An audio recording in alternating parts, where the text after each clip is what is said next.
Recording in progress. We'll go ahead and take this thing on. Welcome everybody out to our December 3rd work session for the Westbridge Meadows Plan Commission. First item on our work session, well, wait a minute, you kind of got to back up and say it well. Even though it's not on good. Oh, you got something? Yeah. I'm not gonna back up now. I pledge allegiance to the flag of the United States of America and to the republic for which it stands, one nation, under God, indivisible, with liberty and justice for all. Okay, perfect. First item on our agenda tonight, work session item number 1, discussion on zoning map amendment that will change the zoning on 25 acre parcel for manufacturing M1 residential R3 at 1811 West 3300 South, main Midland Townhome development. The second work session for this proposal is the advanced concept planning committee recommended by the planning commission. The applicant is Preston, Mobius. And with that, I'll just say one thing to the folks in the video, if you can't hear, come on down. I mean, I can't hear anymore. So, if you want to be able to hear better, come on down and join us a little bit more. Anyway, I'm going to turn it over to our applicant. I don't see how you're going to do that. Yeah, here, I'll see over here. Oh, something to figure out. Nope. It's good to be here tonight with you guys. You know, it's just a couple weeks ago that we came in, kind of the initial look at it for you guys to see. Since then, we've had a meeting with staff, kind of went through some of the feedback and recommendations we got from planning commission. Brought a couple copies of the updated concept plan, as well as on screen there.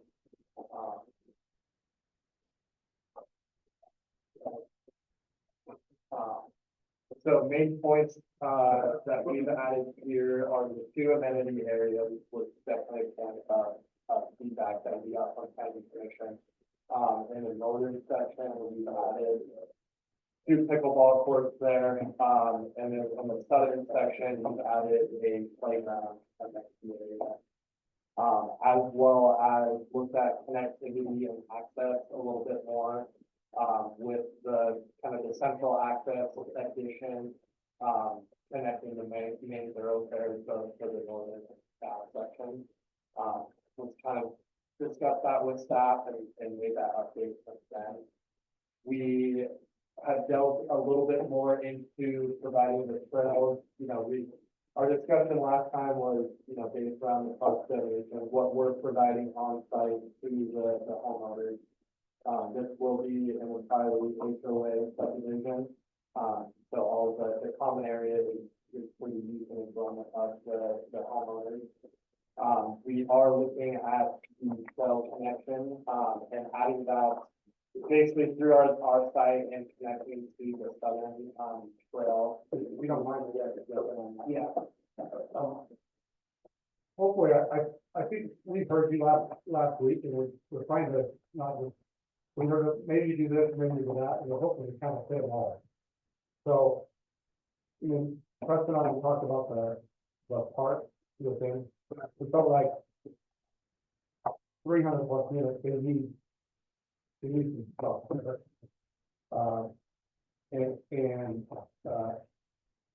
The other thing we heard was pearls, and I kind of took out the personal mission and one started chasing. And we went and mapped out the route all the way down to the rail trail that would connect down west to the Hanson farm there. And the nice thing is that my initial concern was how are we going to cross those roads and stuff that we have to bore and it's crazy. It looks like there's more than ample room, and then Charlie even has some ideas on ways to use some of the slope under the overpasses, but there actually quite a bit of room to get the trail all the way down there. But the under underneath the underpass, fortunately, it turns out to be, they own the dock. I thought my UTA was the dock. And, they're very good to work with as far as wells and stuff, it's a big business in the state, that's what we felt activity. The one gap is, that we can't control our density very well is, along the axis. They've been farming our ground, so, I mean, we've got a good relationship. The problem is, right over there, well, you know, there's a bunch of stuff there that makes it difficult to kind of blow up their farm right now. But the reality is, they've had stuff coming off of the maintenance road for the well. And it's a pretty wide road there. They've had people drive up, break down the fence, and take all the stuff and pull it off. So they're like, man, if you could get a trail on a fence there, on that side, you're winning. Would you trade that as well? So they actually stopped using the water I think it's like 4 or 5 years ago and connected the Roy's pressurized irrigation system. Which is slightly popping in my mind as one of the things for us to look at in the future where other directions that go out and things. But we think we can get the easement and get most of the trail installed as part of this development. And so it kind of connects to the third piece that, you know, as far as the donation. I understand and appreciate the donation. And I don't think it's unfair. However, I'd love to spend some of it here as an amendment and trails and so forth. And so what I would propose is that we do spend the whole 7,500 that you guys have been asking for proposing. So we use a little bit of it on the park here. We use some of it on the trails that we can install as part of our development. I don't think it's part of that. So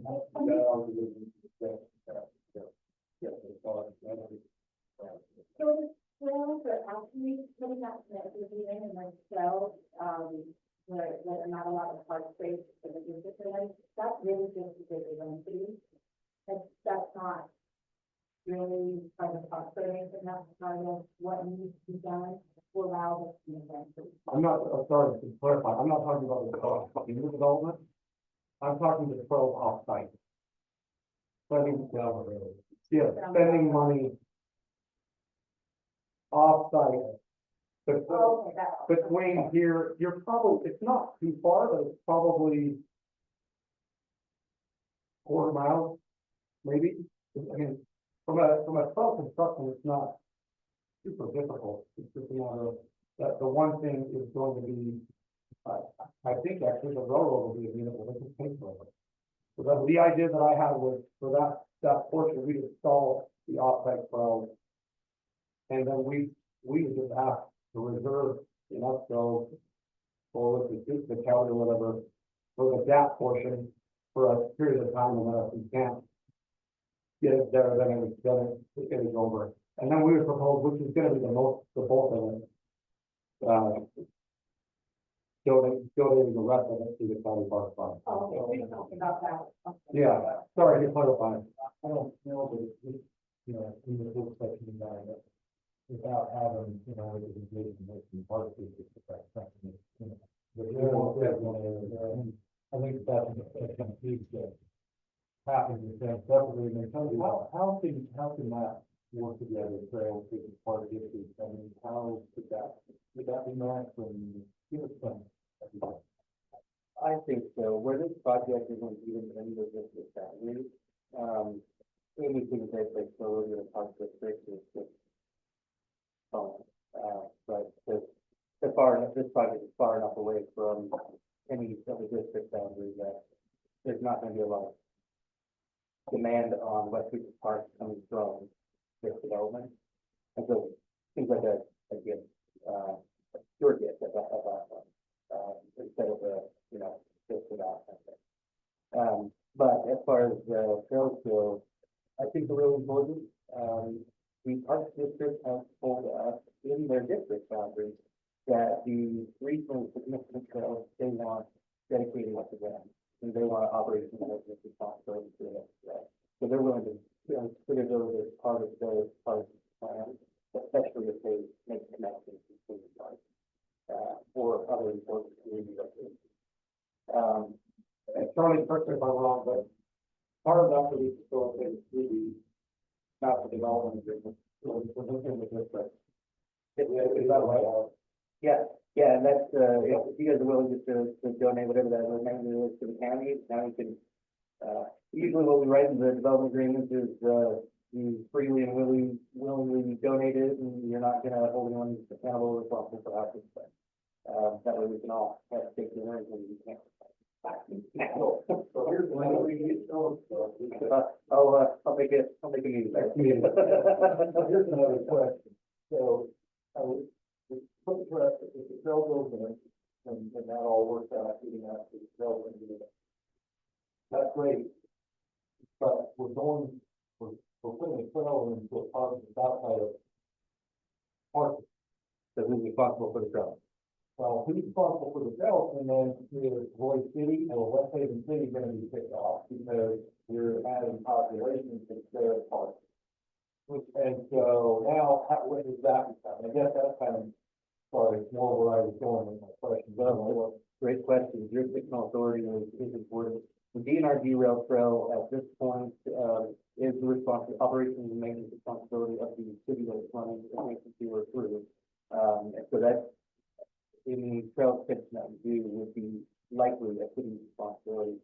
So we probably look for the developer to work out with the city how that operation maintenance is going to go. The other side of it is that being a regionally significant trail, my guess is that if Roy City doesn't want to take care of it, they might find, obviously you might be okay with it, or West Haven City might be okay with it. They're all really close to that. Well, I don't say, giving me my side of park district and getting the donation for the trail. And whatever percentage of that total gets paid. That's all well and good. The maintenance of it after that has to be worked out, and then whoever part if it's going to be, and I presume this would be a combination of two, Roy and Westwood. These guys there, I think you'd be better than that. I think I've got a really good relationship with Roy. I think most of it would be with Roy. And from my experience with most of the cities with those, I've honestly never heard pushback that there's going to be too much traffic. It's always the more connectivity that we can get more places, the better. Well, and I agree. What I'm talking about is where, so I'm gonna back up again. So Charlie, if this is Lee County and it's not tightly approached, that means it's not only taxable to the county on property tax. It'll be dedicated to Weaver County if no other jurisdiction wants it. And so it'll be essentially a public right of way that's taxed. So yeah, there'll be no tax bill out of it coming out of it. So, but okay, so the donation is putting in the for the water. But then there's maintenance, ongoing maintenance costs. So that's what I'm talking about, a property tax for maintenance going forward, in lieu of a park property tax line on the property tax, I don't know how that works. Or maybe it was just unique. Maybe you make it, we've done this a lot where at the HOA, always still contractually to maintain that part of the budget. Or if you leave the amount instead of a tax, you just start to, if it was on the program at that point, then a couple dollars a month is a HOA you can afford that. And that's fine with me, if you're committed to making it professional and non-state. It is, and that's one of the things I wanted to point out, that I'm gonna go try to meet with Ogden a little bit more. Because the mayor, they want more affordable for sale housing, and for sale. We're gonna apartment for them, but it's the one still for sale by, especially in the social way. That gets you to that. Yeah, I've done before, but now I want to go. I think I gotta go Up the ladder. No, I wanna go. Isn't that what all the- No, I wanted to stop fighting against us, right? Although they didn't come. There you go. There you go. I didn't know about the 5 minutes ago. But I wanna go talk to them, because I'm not looking to hit anyone, I feel strongly this is the right use for that.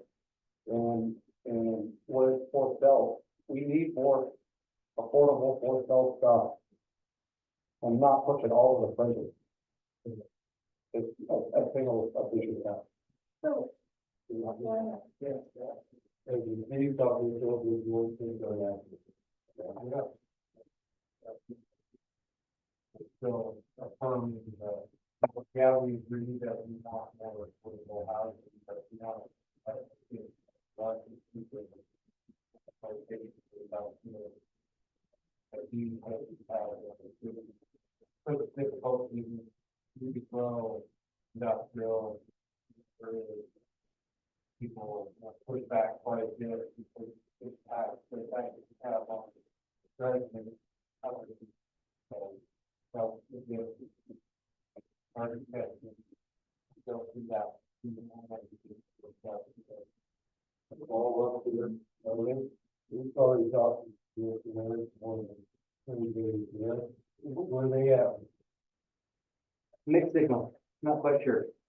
We had a meeting with two, I think with three, with the city and the two of three said, with Ogden City. Yeah, with Ogden City, the two of three said we're going to support Ogden City. And then, there's another work session, follow-up work session, with all three of them. And it was a little less emphatic that they're going to support the city, but it wasn't off the table. So the direction that the applicant is to either run through the process and let's see what falls out. So they're interested in doing what you guys have to say about it. yeah, so I was thinking, you're actually, yeah, since the end of it. Yeah, I guess that was my first question, and I was backing up, yeah, I don't know that this is something townhome, especially since we've got West Haven, right, in that vicinity, and that's the most townhomes in the city right now.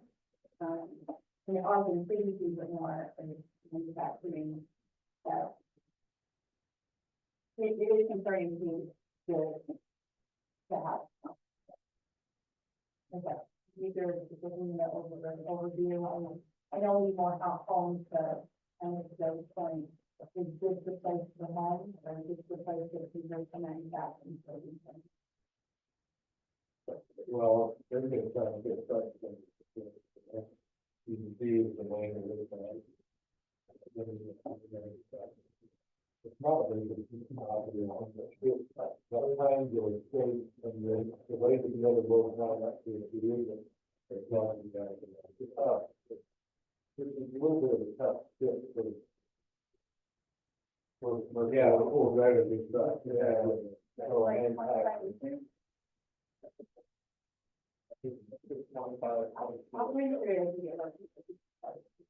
it'll all be road. I mean, you get a road in there, but it's got enough asphalt to get a truck through there, if you get the city on road, then you're building place. I don't know, I mean, I'm not against it, for one way or the other, it's in the basket, and right across, 1900 west, and west side of West Haven does have, parking there. I think this is one of a lot of good work. And, I'm not against it. I really think before we make any decisions, we gotta have on the city. And we gotta have, city guys that we're really gonna get to the part of the city.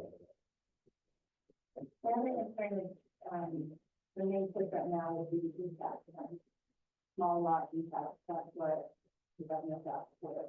Like the thing about the last two specifically for small lot detached.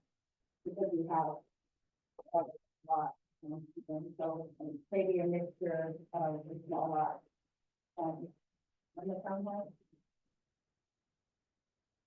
I don't know, I'm just concerned because this seems to be what we've done in that area, and it's caused a lot of place, I don't know if this is 300 units is a lot. I think. Yeah, 6.5 units per acre, what is our? You can get up to, I think it was 18, if it's the new R3 cap. But the, R3 cap, that one I think was 12 and a half. Units per acre, something like that. I'll look at it, but No, it's an even zone, but they're not stacking, it's just townhome. Yeah, so I think this, and how I read the code, fire code, they have 14 and a half, and we're currently at 14.47.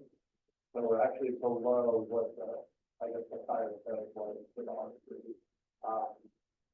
I think going to the point two, maybe on, because I had a last presentation. The general plan amendment of what we're trying to go to, or sorry, the rezone, is what the general plan is going to show, so the, as the retirement with the R3 as, you know, one potential rezone.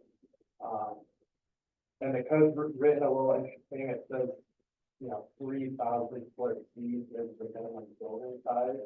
But, you know, back into that, it comes out to be on a per acre, it's that 4. But I think that's just a number that needs more specific analysis. Well, yeah. But we sit in it, and they haven't stacked it all the way. No, why is there was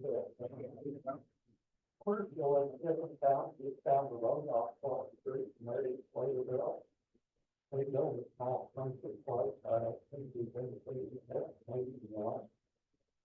And I'm just wondering if half of it is commercial, what is happening, what's the fact, and this location, I mean, doing it, and I know that. So, you know, my take on it is probably outline of the property here. I think housing might be a pretty good option, but then we got these things that settle about the house, and that's what he would like to see the house. So, I think for me, I don't think this is a good. Of course, I don't know what kind of person it would be, but I just told my boss half and down the road, go down the road farther. Amazon built a heck of a nice water house. So I'm just thinking that maybe the better use. I want to get that road that it works out. Not only that, but say, but you know, we can pay for these things. So that might be good.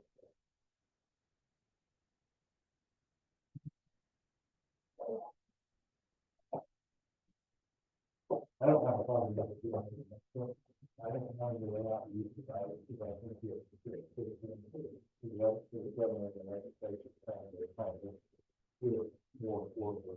I'll call it affordable housing.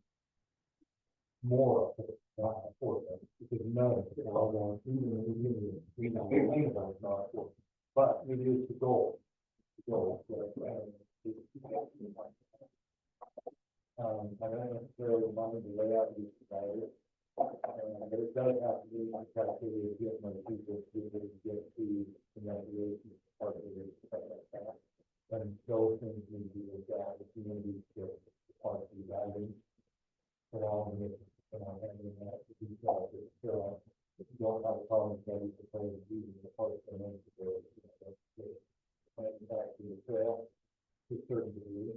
And then we take the fast off and then left over. Yeah, help the world. And if you think, you know, I mean, I don't know how single family homes is good in that. I mean, I wouldn't see it kind of that. In that, those lots it's small lot. And then they put it in that file, and that's something that's good.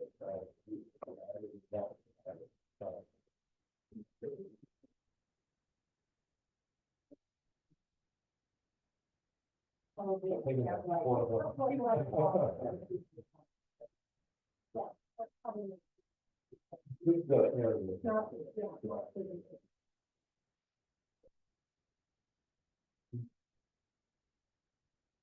Your side? Yeah, anything else to add? I think that, they're both good options. I think that the Midland proposal, I mean, it does check boxes as far as what we're looking for the next year, for pathways, but, I think that, they also provide some architectural renderings, we'd like to bring those up. Two houses there, we just built it up, architecture, we could, especially put up a little bit.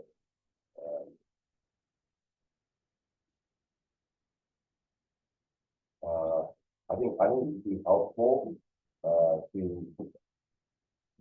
see what type of commercial or even industrial or manufacturing is a good place in the area. And so there's something that is maybe having it. So we don't fit well having townhomes, right? Well, it's something that's already there and you can get to it. It could be a sort of a major thing to these residents. So, that's something that, is definitely that's good. We go ahead and bring up a bunch of textual, drawings. Yeah, that'd be helpful. You guys. I understand that, the company is a bit million area, how close is the nearest park to this? 200?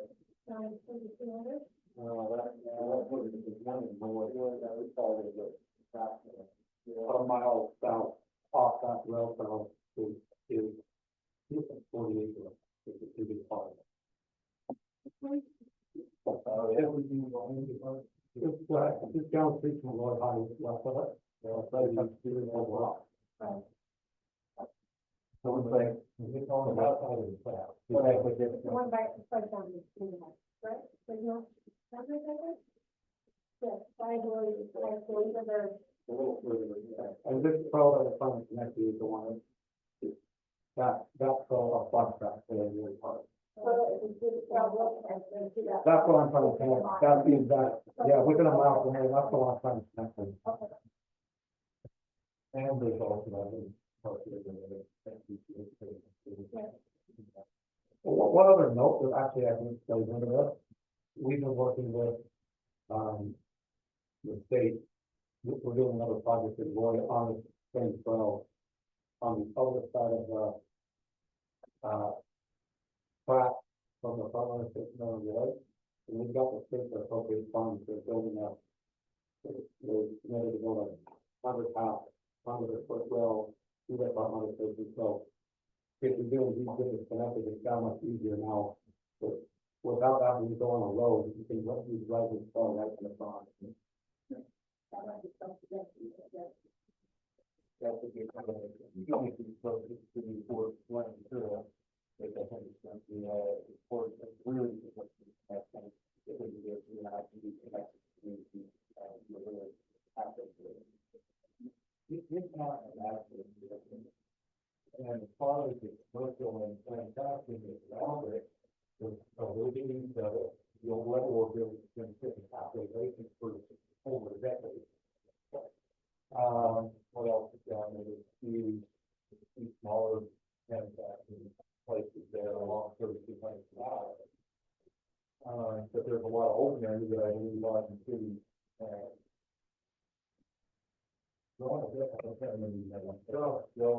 Joe mentioned that in that area, people are in city wants to get into more manufacturing there. Yeah, a lot of that is particularly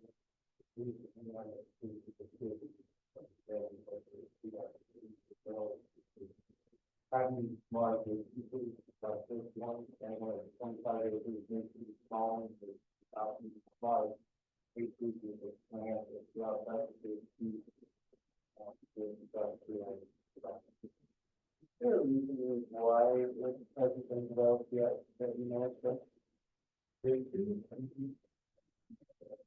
it's not likable yet.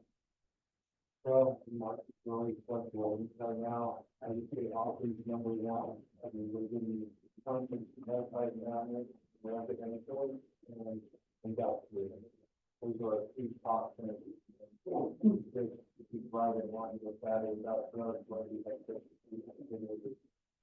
Where I know there's a product before topic, the CEO, last time, but we're filling up there and it's easy to find on that CEO, another one thing, company, the basic man is easy, and not only having the agencies, but having the infrastructure there for it to put it down the track. Sean, Charlie, it's an interesting question. As a landowner, I also develop a lot of industrial. And it'd be interesting to question, why wouldn't I be developing industrial here? When I bought my industrial brokers here, they were the top guys in the state, and I've got hundreds of acres of industrial, their standards is the top spot. It's 25 acres is a lot, but every site, even down to you take the 25, if it's a square or rectangle, it's different than when it's a triangle, stainless steel, and it's just really inefficient to get it laid out. You end up with some hot spots, little or smaller stuff. That industrial is one of the hottest classes in real estate right now. But you know, you'd ask, why wouldn't I do it? Why wouldn't I be doing it? I don't think it'll work. That's why I'm here for residential. I know the residential work, I know there's a big need. And I've watched it in some of the other valleys where keep pushing all that density to the tertiary stuff. Well, you've got good access off of main road, close to the freeway. You don't need to send it all away.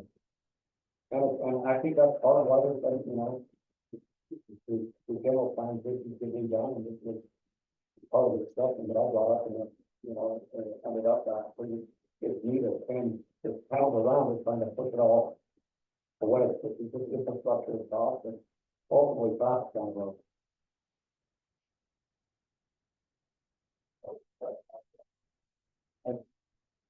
It may be worthwhile to ask some questions and, figure out what the market is doing and why it hasn't been profitable.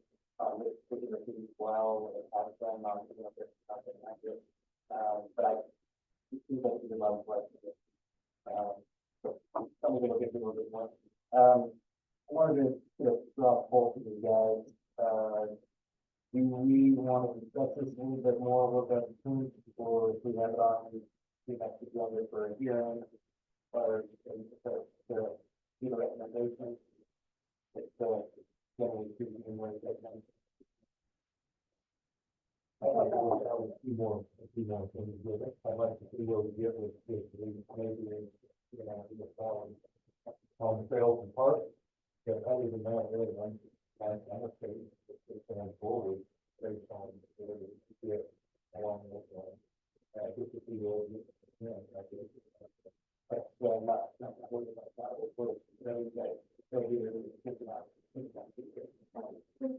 So can we gather such things and put them with the regional parts and not necessarily city return parts? Is that? Yeah, so. That Right. makes Negotiation is for, right, so, if you want to go and put that money aside for anything else, they're asking for something that has the ability to look at things that negotiate to have for walk those three stuff. So at some point, you get price out. Right. But just to make sure that, because this density is affecting the parts, and this is going to be like, okay, this money goes to parts within the 1 mile, now there's something, but you make sure that money gets really, doesn't affect it and that's affected. I personally think it's the right move where it doesn't fall on the big bill. They got money for it. Frankly, that really part, I don't know, I haven't really looked big enough, I wouldn't be surprised if it's county part. But it's not, you know, that's an example where they offer you the person. Yeah, And we all need to order parts that they haven't been offered. both the county will more ambitious than the development of. And then we need to talk with. Yeah, and it's legally, it's not right, we don't have any, to the church, about it, so. not if it goes to park spaces, So, it's not up to us, it's like, it's going on there, on those trails, or the other trails, or the. It's been a little different though, because it's not in the park space right now. So it depends on the length of the road, right, and this depends on what you say about development agreement, how that can be. So it's like the park, it's just like the park. So that would be, public speed, usually their road, So here's what we ask, the park district really is to ask for them, they're not necessarily to, we're the ones, I mean, we can take the recommendations, but we're actually the ones that make these negotiations, as far as how much is given. Once the money's given to them, they decide how it's used, but we're the ones who are actually in control, whether we take their recommendation or not, it's like, but in reality, we make the recommendation of what will happen as far as the monitoring. these were really good. And they can recommend to us, and we recommend on, Even in a regional, interregional, yeah. But in this situation, we're the recommending body to decide what are we asking the developer to donate for the density that are being rejected. oh, the sidewalk, these, well, You mean along that, yeah, I could get to the point. rail corridor? Well, if you're doing the area higher project, and then you go across 1900 and go all the way down to Hinkley, you probably looking at about a quarter of a mile. No, for the project, it's that, that's not really, I say the project is that, developed, I think that's right.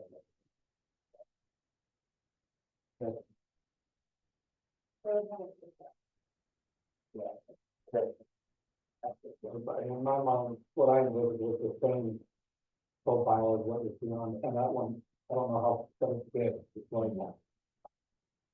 I bet it's more than that, it's still gonna blow. Which was one of the big draws when I bought that other road top there, like, this is. I was really cool of one of the house, because that one's a big one.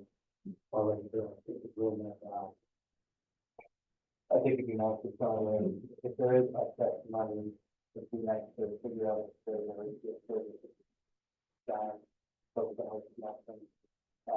But, you know, again, it's a project, so I don't know that from the kind of division perspective, we've got a strong situation one way or the other. Industrial, manufacturing versus housing here. It's for us, we just want to make sure the community has a good community and that whatever does go in is paid for itself in terms of recreational and economic and all of that stuff. So I think it's very well. One thing I do like is how that the trail is runs along the tracks and then stuff into the stuff there. With the new alignment of Midland, it may be possible to get a really nice pathway that runs along the new Midland disconnect right into. And if we did that, I mean, that being our view, like Midland right to a little bit past the freeway and then that's next to the sidewalk, in West Boston, and that's down to 24th Street. Not the greatest place, but tough to buy that, but, I think this is a good section of that. That's sort of stuff, and we can look at the structural. We're going, Yeah, we're talking more than.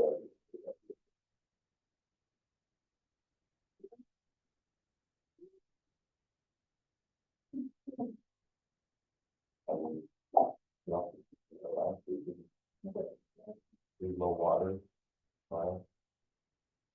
oh, it's saying the one that's out for it. I don't want to speak for the whole, we gathered and what to go out for us. Okay. We still be, This is I not saw good. what is doing for this. But there was one, that's bad. You don't want to do that. So you guys are in development agreement, do something to avoid that. That we can decide. Is there a way to enunciate what you feel is? There's a lot of, well, go back to that one, but Well, you put a picture of that one in there, and crop it out. A rain gutter should not be the delineation between two different residences to start. Yeah, so let's do some offset, let's not do cookie cutter, flip flop. Yeah. Any horizontal lines. Bring someone with ability in on that, it seems to be the couple of them. I think you guys actually, some of the updated code, address some of this, resolve some of that with the jobs and stuff.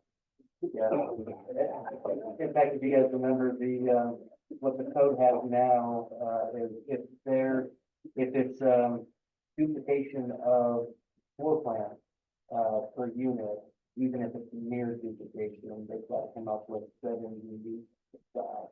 Those 7 unique facades would apply to each unit, each attached unit. And so as you look at these, imagine each one having just a slightly different flavor, which, hopefully that'll, work out okay. The code language otherwise, beyond saying unique facade, is still pretty permissive. We haven't dialed in super to it, I think it's going to be just right, but better than bunker style apartment. Actually, that can look pretty good if you do it right. I built a really cool clubhouse, that was all super. My hope is this one's not a good idea, let's keep dancing with the, but it's very. You guys also have, public safety garage door standards that this product may not use. You have to look at how that applies in the policy zone.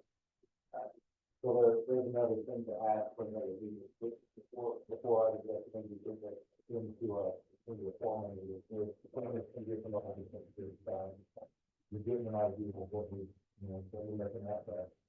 The sales and parts thing. I think we need one more round of this to see kind of get a better type. Kind of look through these. We'll put that for, next question. Standards for your entries and constructions, right? So it's more than it is other product. We do, one of the things that we have, and I can't remember how it applies in the, R3 zone, but, we do have a standard that says, the width of your drive can't be more than, the width of the unit. If it's spot station, it can't be the width of the couple different things, but also, it also says to a public. If you're outside of the spot, so that it might be public. We'll give, I'm the landowner, but all of them.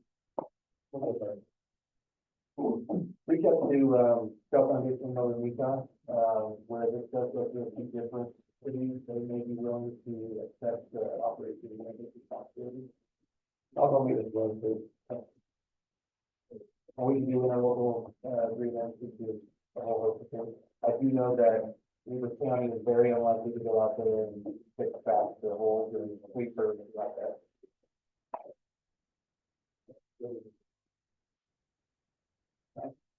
You guys have any other questions about? No, I think, we do have the, since our last work session, we did get the developers are doing the template, so I'm expecting by the next meeting to, that's in our outboard plans right now, and I'm gonna do that. So that'd be helpful to kind of have, a general idea of kind of. Maybe what, and, Well, he was out for that time to get us to some elevation, we're out to modify one. And if you bring, elevation drawings that, these guys like, we can put that picture in the development agreement, we don't have to explain what you need, things like that, and tell it. we'll look to provide to, my boss, John, if you want to add anything from. Yeah, all right. Yeah. You have to go over one more. Yeah, so if we're gonna go through the plan, let's see the guys you can. I think that was the plan, and we have plenty of those. Thank you. Thank you. Thank you. Thank you. Okay, I'll keep rolling to consider an agenda, revision, and what's the next thing? Green, I say that the applicant. Hey, there, by now, being here a while. Yeah, they said they buy dinner, I don't work there. I think what they said is, we're gonna say yes for the project. Heard some about the state. Yeah, I know. I think they would help volunteers. I figure we put it, if you guys like what Phil has to present, you know, maybe a lot of perspective how we do it. If you don't like it, we can, you know, have a conversation quick and, let these guys know, so go back and run, We don't have to do any form of things that we. No. Yeah. I think for the record, we're good. So we're gonna change, the order of our work session, we're gonna go to item eight, the WSC, discussing the zoning, potential zoning map amendment, and second amendment to the form-based zone, the home-based snow development on 5 acres of land located on southeast corner of 11 south and 4700 west. Bill, Townhome, Island. Gentlemen. Here we are. Thank you. Thank you. You can see if I can go on Zoom, but you say that. You know, I can. Oh, can you? Does this screen allow you to tap?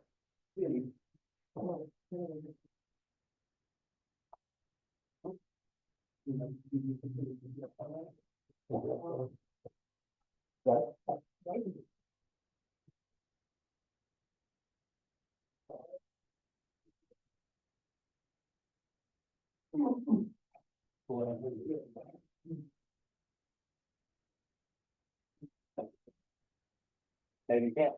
Right, this is gonna be real short.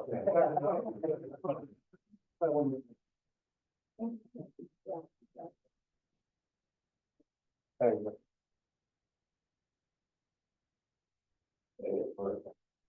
go. You deliver.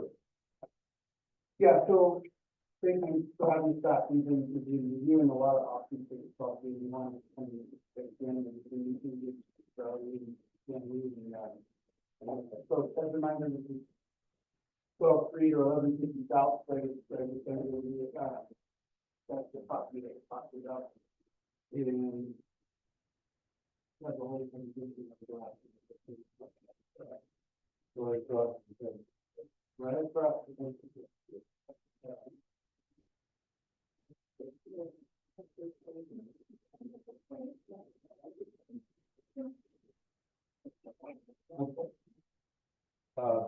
that question is pretty, are we really in control of what the house is like?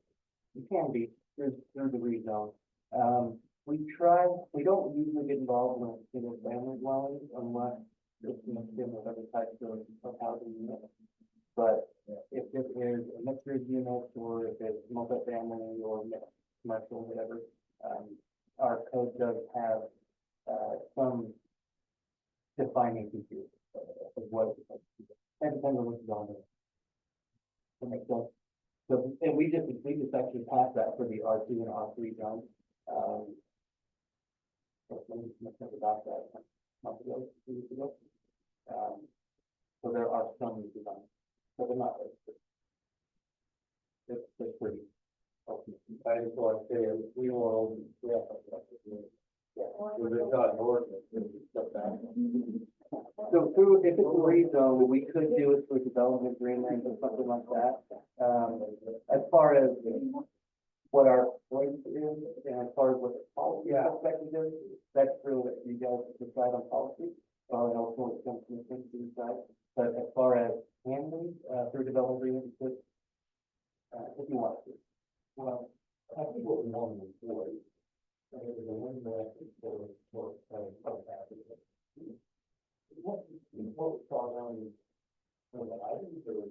The one that we right across, what was long, and you can't have not in the all horizontal, and, I mean, even you guys had a lesson where it's a matter of that.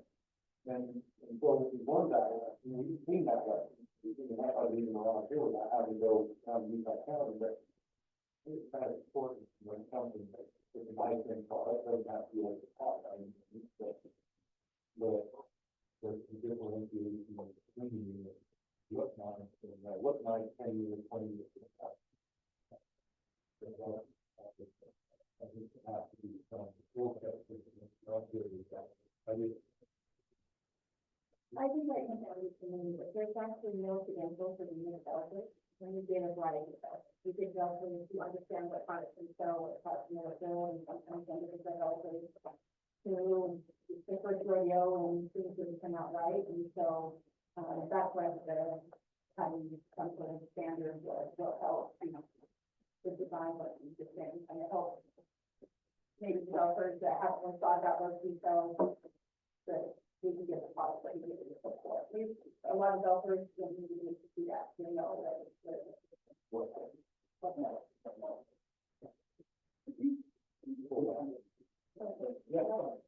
So, this is property, we might look for is zone commercial and general plan also.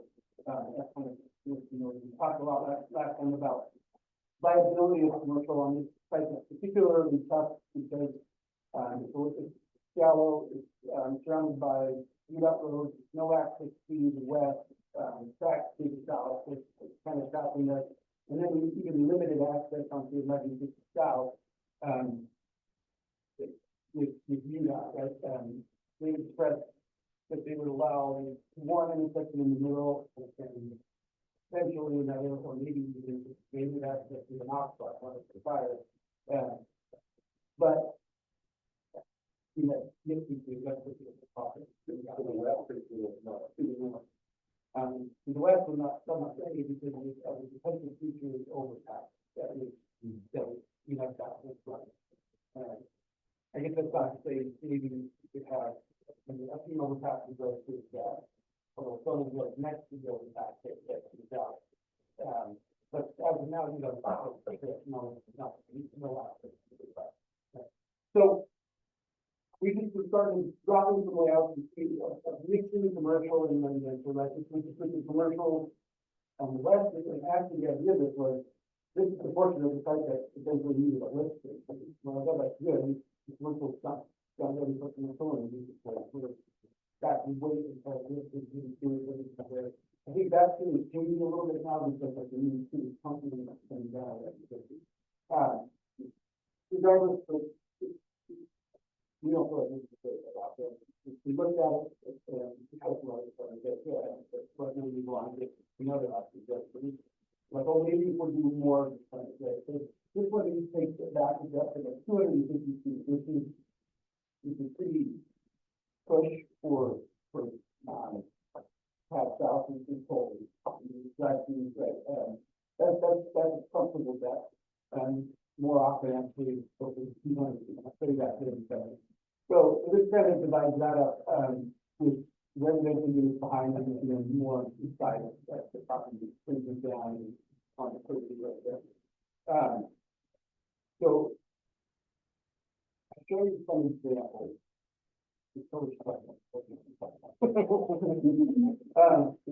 So these are some different, like little multi-tenant buildings or a Chick-fil-A or a Wendy's village, but they're all sitting at about 200 feet depth, right? And if we were to leave a commercial piece at 200 feet, we could probably modify the back end of the site to fit three rows of townhomes. This is where the property starts to become more viable for that to be able to get the property. It's starting to get enough units to make it viable. And so it can fit and it can operate, there would be some tight alleys back there. We also started looking into the form-based code. Now, our engineers didn't quite understand these little parking windows. I don't think that would be there because we're trying to figure out how to do first level commercial on 1150 south and how that would work. It assumes that UDOT would give us parallel parking, and for other people, there's a chance for that. I don't know, we have to have those conversations with you guys, but having some parallel parking on there, it's definitely we need county help to do that, with that, I think. I have had that conversation with them. They definitely don't want to be in the party. I think would be the preference of our four-way stuff, but, so far, so it's just parallel. Yeah, okay. So, in this plan, these are 60-foot deep units in the first level community. That's actually pretty deep for these type stores. And then parking behind, right? So we have both residential parking, and commercial use parking behind. And then the other is tucked up in there. So I don't think it demands these two roads. But pulling people have to come off of the street to come into the business, right? Some examples that we looked at, which are a little bit different. So, this was actually a rental project. We would do it before that. But this is a rental where they have the commercial space on the front, and they do have the angle parking. And these ones have garages in the rear. The residences have their own garages in the rear. And these commercial spaces are a depth of about 20 feet. And in this particular case, they were all full. They were all leased out. Not far from our office. But they're also, you see, they're not down on the big road. They're full off, not that parking and that's the same. But that could work pretty good. Another one similar to that. Again, they pull up onto the side street because they have a small commercial space in the front. And garages in the back and the residence in the back. So when we worked pretty good, there was salons, there was a beauty store, there was kind of convenience stores, and it worked pretty good. And it's a product that we could do more than the 60 days. It could be the park sells no garage, then how to have all of that space not ready for one. I don't know if you got my email. The code doesn't require, if you're not gonna build within that front setback, the code does require 60 foot to be reserved. But it doesn't require you to have 60 foot to be commercial. So you could have, whatever marketable. Yeah, if you can market. I did get the email, and I was back for that puzzle. Some other products that we've looked at and worked on in the past are some things like this. Where the front end on the commercial, maybe even both stores, both levels, right? Just multi-level. And then you have units that are behind. And in this case, like, these laid out, we try and go to parking spaces, right? And the laid out ones are actually like enclosed garages to kind of shield from the street view, and then the other ones are open parking spaces. So those are the residential parking spaces, and then the business parking spaces. So it's close kind of like this, it's about 1050, you access, well, you can access it in the property behind, but if this ran, you can access from 2050 to 20 people in, you go to the gate, and go right into a residential area. You wouldn't, I think, sometimes. This is a cool product. But it doesn't work out on the side of the street application. Where is the parking? They won't, this doesn't say you can't put a garage on the back because you need parking on the back to access the commercial, so we don't have on-street parking. Right. But we can do the garage, go into the commercial space. We did the bagging out, right? The garage is half and the other half. So there's just an access, like, But that was parking available for the business, would be, parallel parking. yeah, that, I don't think that's. It's either parallel parking or maybe instead of units, you have two buildings, right? Oh, So there are some options like that that you keep the density with it, but right? Before you move on, the big question, what do you say, what is is it a future superhighway? Is it a Washington Boulevard? Washington, not functional enough, but it's kind of operate. There's not that many places to access that. There's not to be a village. Yeah, well, No, yeah, absolutely. So with, Washington. I like that third one, I think parking all under the too. Because you take new eggs and you come in, it's a bad house right now. So that's what I wanted to talk to you guys about, and I actually don't know that, I keep on back. Can that intersection be a little bit more like the Oregon and Washington Street? I think it could.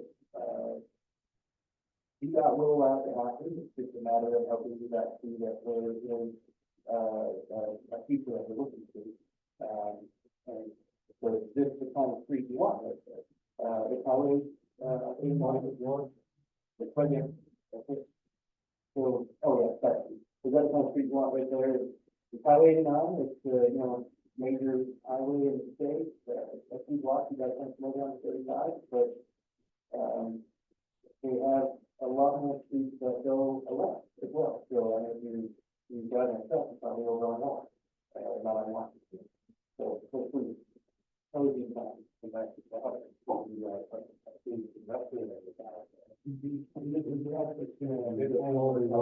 Actually, until we get on the south side of the south, there's something a little bit more. From that view. That'll be it, until we get there, and we're getting close to that, I mean, if they get the interchange on 24th Street line, that helps, I know, the rent, the potential 25 for people, and it does start pushing that way, but the way it is today, I can't see it that way. and it's funny, it's kind of that, chicken and egg thing, right? And you got, got to be, having a conversation with me a couple of times, like, you put all that right on that road? Well, that road, which road was something like that, I think, sometime before we got that area. I probably, down that, just downtown happening in the highway, but, it's not gonna happen. The creation of, village spaces with the highways, especially if you got one happening, like this, and most of the time, they get out here, you have a safety back.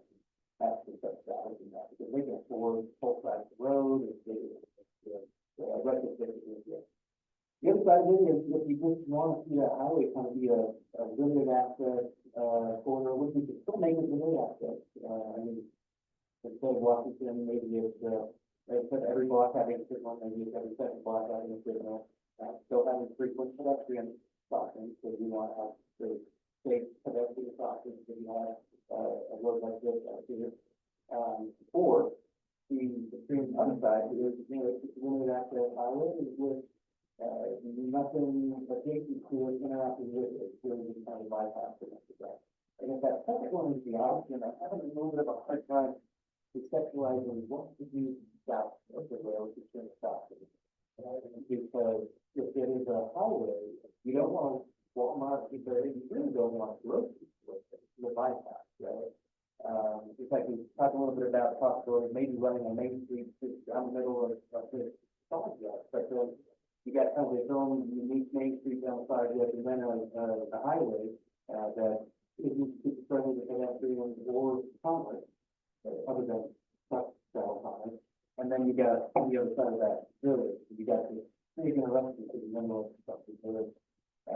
One of the really unique housing dollars that we struggled with was you got Highway 158, that's the highway that goes up to Townhome. It goes right through the downtown news area. And when we were planning that, the majority of that village was supposed to be west and north of that highway, not east. And we had development proposal, which actually distributed the whole incorporation section, that was on the east side. And that said, we thinking, what is 158? 158 was one thing when we had it passing that village node on the edge. It's something completely different when you got village, and trying to figure out how to keep those two together. So, that's the hard part. What is 12 and what are we going to look for? On the north side, on that flyover. We've got 1150, which is the same for that. Just gonna have ready traffic on it, and large traffic. And but the idea of that flyover having a tunnel underneath it to go to the west side of 4700, and then continue that over on the west side, that may be how it's supposed to Fly over on 4700 miles back, and maybe there's like a frontage road that goes back behind it, and then each time maybe that's what and south of the west, and this is that other side, you're not having to go over, come back somehow, you know. on those two sides, yeah, I got the north side of both, we have that together, create the, if there's the village. Yeah.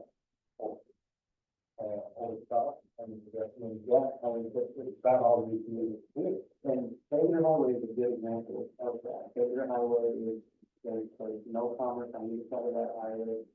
At first it was just limited to every fourth block, having that intersected, but going back and replicating that, so that all of those intersections are now, intersected, to the tune of $130 million in intersections. They're not even spending $130 million to rebuild Salt Street, and that's the one for the that's the big complaint about saying they're putting in, because there wasn't foresight, and understanding what that highway is. So, Yeah, I sit in that process every day. yeah. Because I drive those things there, and I come around to 134, and that is that kind of commercial area. You turn off, there's a restaurant on the corner that, I've been before you, not out. But it's too close to that, it's too close to the big road that the access is. Behind it, you know, the Walmart. That was always covered, stock the streets only, but the big reason for the big land are there by the hill there. For these reasons, that this stop property, there is residential, huge use for it. And I think residential, the goal, because there could be commercial on the north side, where you have more space, more land. You can start putting in the top for that. The main street down the middle, we looked at that, but it's dead end in that part. Yes. They have something really cool in there to get people to go. It's not convenient destination. Yeah, so, and we can get into pedestrian connectivity, we can talk about this, an idea of, Yeah, so this is one Gary's gonna laugh a little bit at, and if we've looked at the possibility of this, 4300 on the south side, 4300 is used as a super walkway in our community, and then 4300 on the north side, a bridge like this would connect, the elementary school to the high school, which I think would be a really, really good asset there, that's very expensive. yeah, this is one that built, in 2023 in public, it's actually the public plan using this activity. I thought, it was that, 325. More? Really? 8.5 million. Oh, my God. $8.5 million. That now, it has elevators, right? It's not here. We just want nice rent. Right. Elevators. Shorter than was built in Provo, seven. I was a gun guy before. I don't see that. Well, it was less in Weaver County because our construction does end up less in these projects in general, so we might do it just not. Yeah. Gary and I were talking to, UDOT, and they want to give us, like 2.5 or 3. So, we expect it to be pretty expensive, and so it is a pretty big ask. That's something we talked about internally at staff as well, is, what could the use of the property be, or what would the community settle, I don't want to settle, but accept if something, a gift like this is offered. That's why We talked about this link in that section, right? It's up on 4300. yeah, but it links all of that new development on the south side of the path, over by the high school, do something without having to cross the down there or get out there. I want to go back to 12th Street, on one side of the road down here. I'm with the point of the Plenty Road, but I think it's always going to be that. I think the only time we might be lot less traffic is if they ever put the light to the west. Yeah. Every truck is going to leave, pretty much every truck, so west. Ultimately, when it gets I-15, goes towards the south. So that legacy was put in, and that would change, I think, a lot of the traffic pattern out there, because the trucks would be on 12th Street. Yeah. And this is one of the reasons why when we did the form that we did, we focused on non-hundred of Main Street, instead of on 12th Street, because we knew 12th Street would be the southern edge, but then I think we, like Brendan Street, south of 12th Street, 5th Street, and then everything we did to the west of it. South of 12th Street, north of that, west, south of that, storage unit. You know, one thing I keep in mind on that is west, is the distance between 4700 west and wherever the highway ends up, you know, we can kind of have an idea where that is now, you know. So let's just say it is there. All right, so we'll have to make some mistakes, Yeah. that's where it's just. So we're talking about that, you know, where we have it now, and there's two openings, but they're close enough to, integrate what's going on. Well, if this goes out in between here, it's gonna be the top of the coin, whether you go west to go north and south, or you go east to go north, or that out. So I think, to your point, it's still going to be a major corridor, there in the line of life. And I'd like to see the truck stop back or stop west of the residential out there. And even residential people might want to go west to get out that road. So, you know, that's just sort of my take. And then the other thing that just burdens my brain is the land between the railroad tracks. But, The road needs to be pushed back. Or that, yeah. You can do it more. Right. There needs to be over there, we found out in there. We should come around the river, and go over, right along the side of it, of the Hooper Canal. And then curve back over, as it goes up 4700, and curve back over to bring it back. That's what needs to happen. This corridor right here is terrible. There's four places in that road. I mean, it had to be done for economic purposes in the state, but now it's in the wrong place. But we're not going to change that. I think there needs to be a wide about every quarter mile of that road. And then what's going to be about 500. You think very neat. Maybe the roundabout. I mean, I hear you say, why doesn't it? Sure, the life is about family.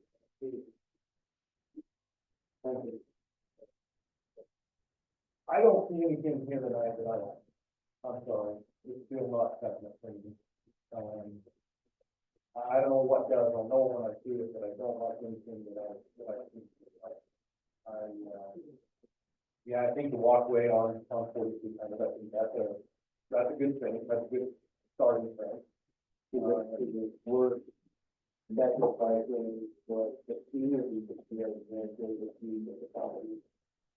Is good. But that's what, Well, I'll say that, yeah. the bridge is an off-road section. Yeah, I was gonna say. That's like a townhome for $1 million, but I don't know about you, right? Not that. Yeah. Yeah. I mean, it would be It's not that. deteriorating before. Yeah, it's not. Right. Yeah, so that's what I'm starting to address. I wish there was something. So a question, you have to decide what are we going to put on the site, because we can't just say, I don't like commercial, I don't like residential, so let's just have the end of that. No, I'm not saying. Or go. Units. I just want to throw people. I mean, say 12th Street is closed off, and you don't want people accessing 12th Street. Can you access this community from, I mean, you've got the railroad, there's lots for sure, but where can we access this community? Because a lot of roads, like Bangerter, they have residential back to them. I mean, that's usually what you do with those roads that you don't want a lot of access to. And so if we can access the residential, I mean, right now, we have access on the 12th Street, but if we block off and still have access to different places, I think long term, that might be the best.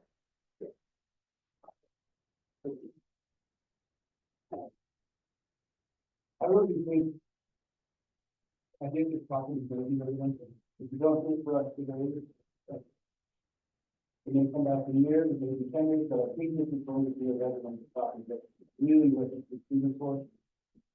Now, industrial, factory, I think we'll be struggling to control.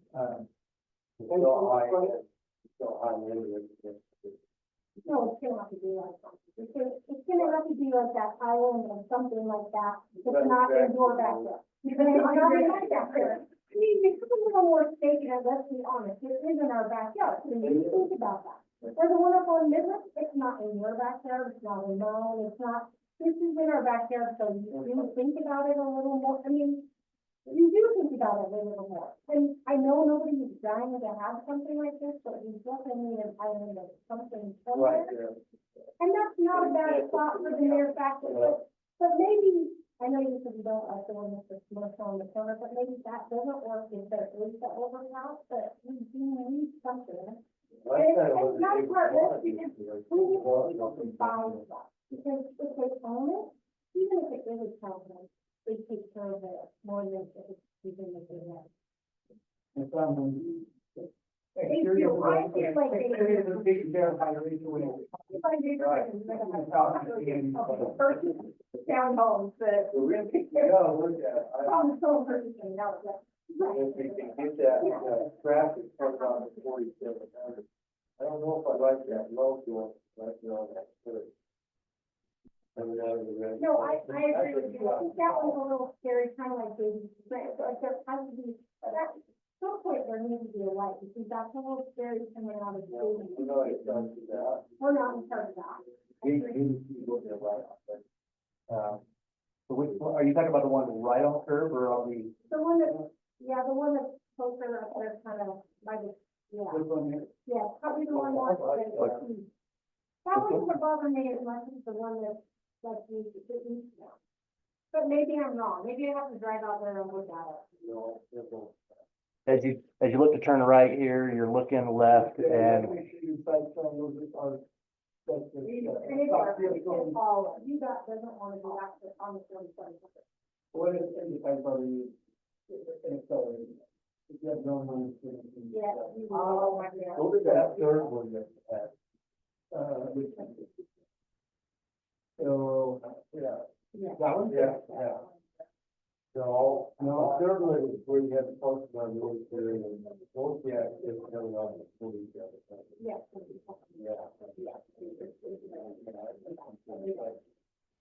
So those, blue one, They won't be in my six on 47. So we'll get it. That far, That's always so you're not forcing that. If you don't do the floor guard, instead of forcing. no access on 47, right? Then no law. What we could do is we could ask for reservation of the potential access, so it's a bridge is ever built over the railroad, and then a bridge to the railroad, and just a little connection, so that way you've got a strong connection from this street to the west side without having to get out on 12th Street. Instead of going under the overpass next to it, like, think that. that gives you access on both sides, and which, outside of that community, the other. So, here's my takeaway from this. No, And it's not about advantages, I agree with what you said, you're right, I mean, but, I know. but it becomes a game of advantage.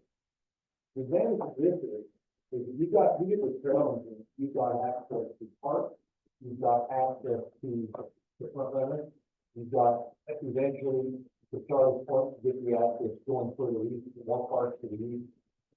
This one has a lot more advantages at the moment, than this does. And it's because of two things. What are they? Location, location, location. Yeah. So when I look at them though, I see not from either of these locations. I find it odd that this is okay and that's not okay. And I can hear what you're saying there, but across from this is BBC brand. I mean, that's not that far, right? Oh, Okay, great. oh. Okay. But it's the new Oh, one. but it's closer to high school. It always says that you go to another, it will have to be as good. Oh, right, yeah. This does not seem that far away from civilization. And so to me, it doesn't seem that unusual. Looking at them, I'm like, yeah, well, I don't know. To me, I seem a little bit more equal. And so it'd be hard for me to say this odd piece, residential, that odd piece. Oh, that's why I look at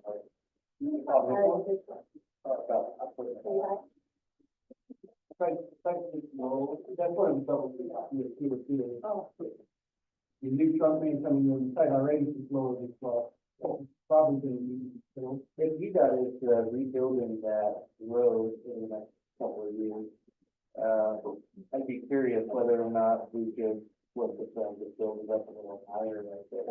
Because then my big concern is if you've got residential right there trapped between 12th Street and the railroad, especially if we have a community trail on the north side of 12th Street, it's definitely one of the state property from this project over to the north side of 12th Street.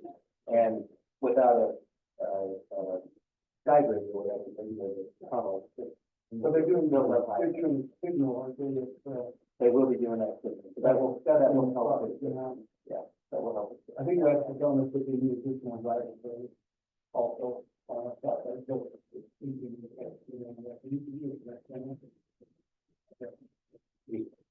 So going on your side, being deeper than the north side.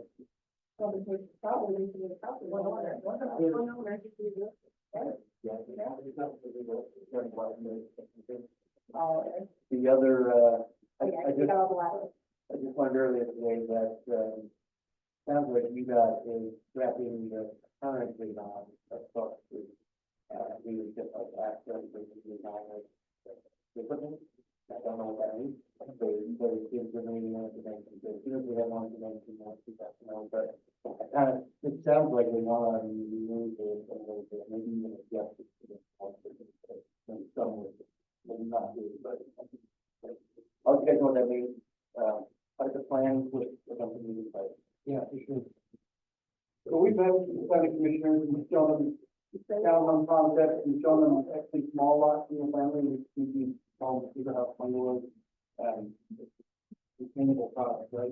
No garage, like, you know, we're doing the building garage in the future, and that's figured out, right? It's one story. We show them local products, and the commissioners, they like it, okay, but maybe the investment, and you get the funds, you know. So that's our ask to you, if you guys can support it, I think the commission will support it. And if you feel that residential is the right experience, we can fine tune what that residential looks like. We go through it. No, I don't like them. yeah, what's the possibility of functional needs for, like, we can get them with them to be their playground. There's acreage, as far as playground, and you guys feel like that would be okay, like the 12th Street? It's not usually my stuff, so I don't see the point in doing something. You have to have some, something for development, so wherever development is out there, so that access to the park, I'm just thinking. You know, the public parks, and we just, Yeah, I think maybe a little green space, it might be a good staple for the entrance of that community to have some sort of green park, as people think through the 4700 area. And maybe you're gonna Maybe off at 12th Street, you don't really want to drive out to 12th Street, but it's fairly, it's one side. the park. Yeah. If access came through the inside of the development, so wherever their access is coming from, people would use that outlet, then. But isn't there access off of 12th Street? I'm supposed to. yeah, Right, so it would be the same asset, Yeah, not anything. well, that's not what we got, just more access on Clark Street, but we really want to drive more access to North Street. Good question. I don't, we can drive that more often, but. We want to have cookies and balls flowing around next to it.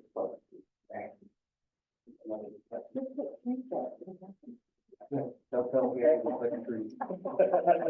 Right, I'm not a big ball. By the stairs. Okay, just a thought on that. But I do think you do have to provide an answer. If, do you want commercial there? Is that what, if you're not okay with residential, is it commercial that one's approved? Because we just can't say build nothing. And remember, right now it is C1 zone, so if somebody came in and asked for a grocery store or another kind of commercial tax, they would have to do We're that. not asking for those. Not yet. If you want them to, we can drink.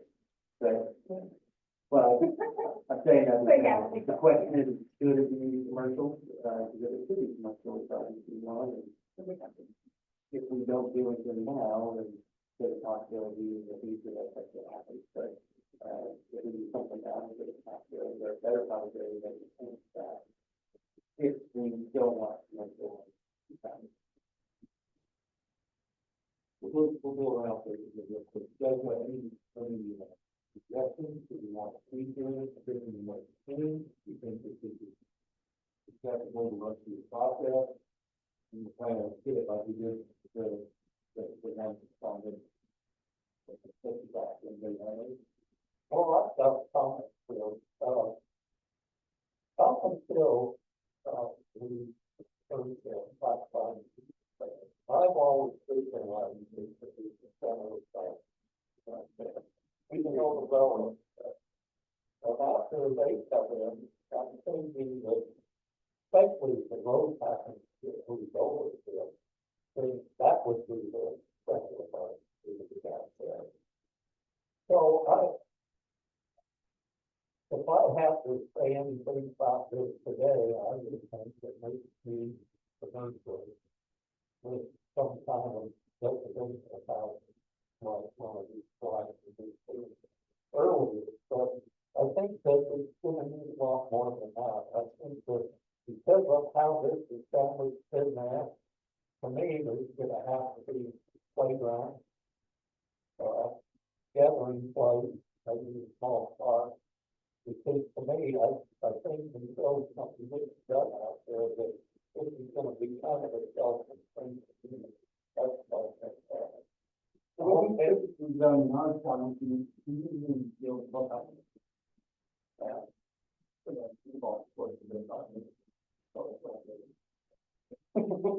Put next week back on.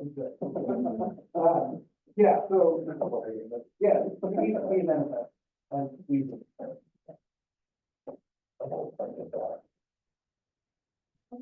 My thoughts are like, that is what I would say.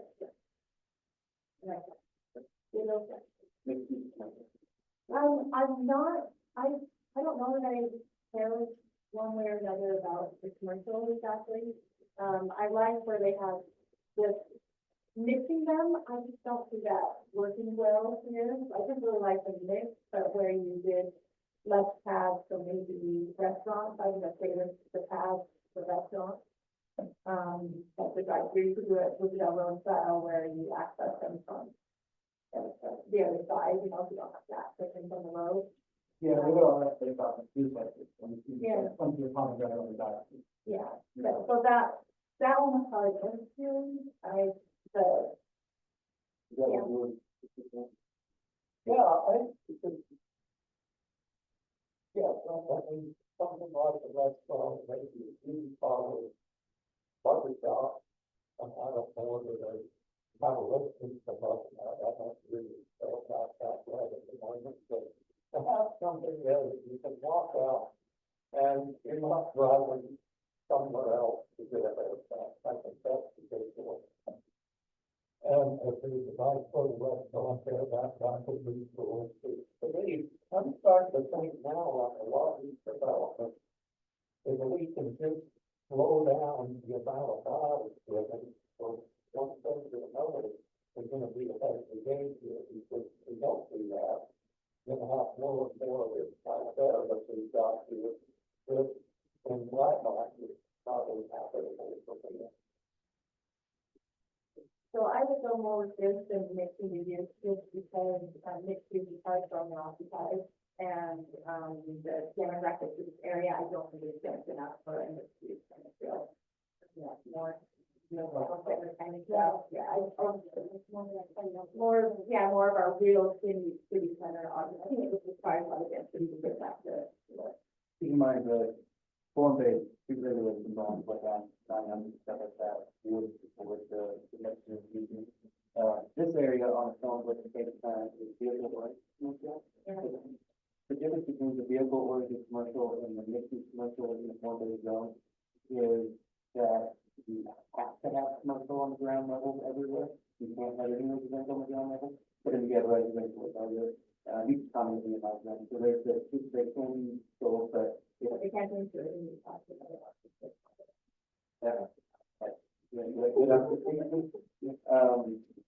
But overall, given the mixed use commercial, it's just free level commercial, and then you have residential private and common that's not. So that gives you an idea about this. So I just want to make sure when we're saying there's kind of a general audience, and then you guys feel okay with 900 guys, like 47, doing that 350. Yes, but it doesn't seem like this is, So that's fine. this is studio for it. If we were for a plan like this one, I would see that as leaving a portion of the site, C1 or whatever, to make it something like, and then the remainder, 5% to the R, to the path, that'd be, that's more than the former kind of solid.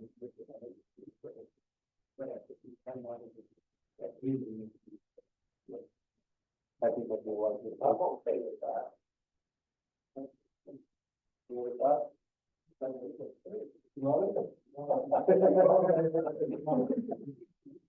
Any legal problem with this? Frankly, so how far is the setback, from the borough there along the railroad there, or will be a resident?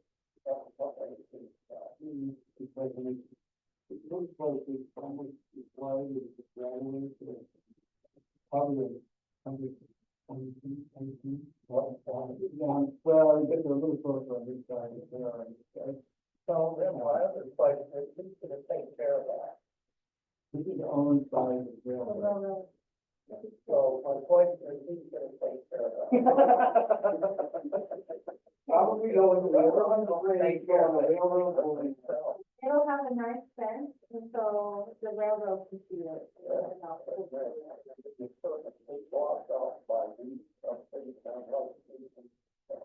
But maybe they're a buffer. I don't know. Or maybe they'll be done for commercial. We haven't got that far, but I imagine you would spend setback line. I think the closing has to, I think you really. I just like something, even though a train goes by, we're not, I think it's one time, today. And I don't know if that's too hard to do it now, but, I mean, if the setback, doing the work, the train leaves the track, I'm not sure how far those, cars go off, I think there's a football mouth, they go off, but, I mean, would never happen. And there are minimum distances, so roughly they would tell you about how far it's going. Give me this is a nice straightaway, so once it is really big, hopefully that you can do it. But yeah, we had a development,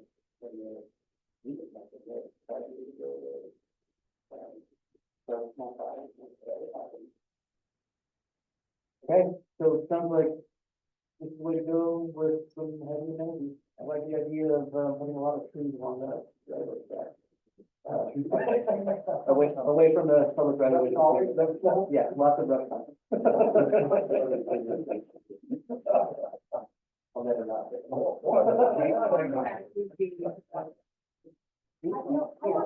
Three buses. Good, right. They won't- I like it. So, great looking. Well, you know, Yeah, it really will. We'll have their house back, figure out what it is. And I think it's really great, but, yeah, but we're all about. oh, really, yeah, man.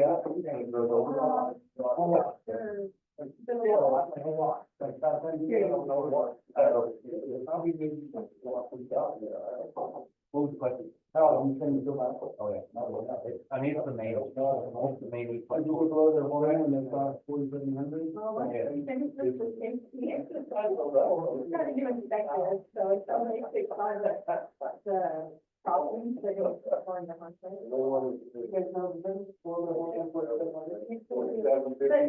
But they just stop one. This one, the one thing I would say. Actually, file property. Yeah, Part of let's why I fix I is to upgrade, to license, to video. So this one is an upgrade, it's oh, okay. Always.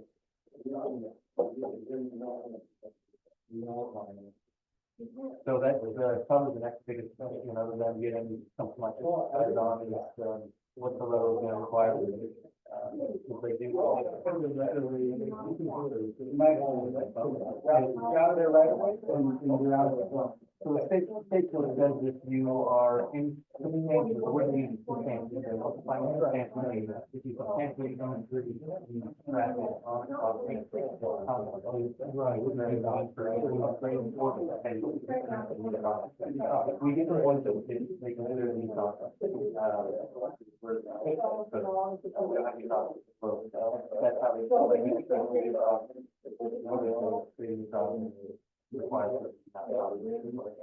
What that happens, you know, commercial does one time. Yeah, yeah. So we're open to, VDOT has the, jurisdictional authority for that topic. So I would say VDOT. Yeah, we have an open. And we don't have to think different. Gary, do you know who the train people are? Does we even want to have their own or is it? You know, and.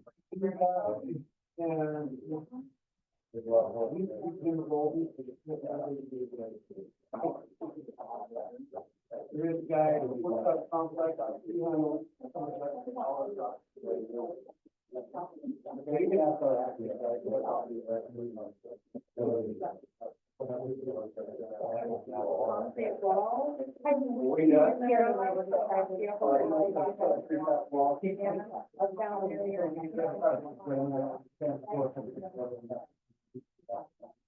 Probably what you want.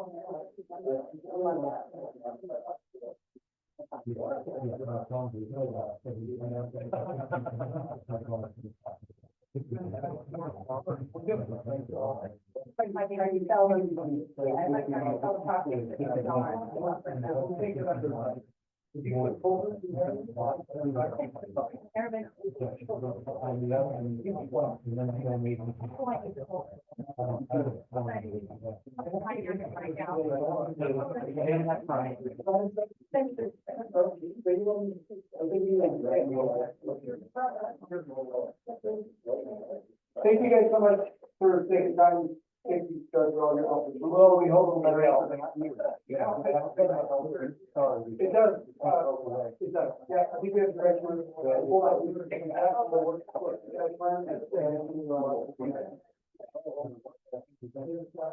I think we have enough information.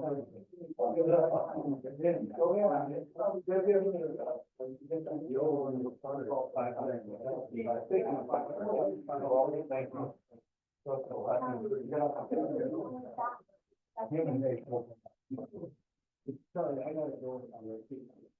Oh,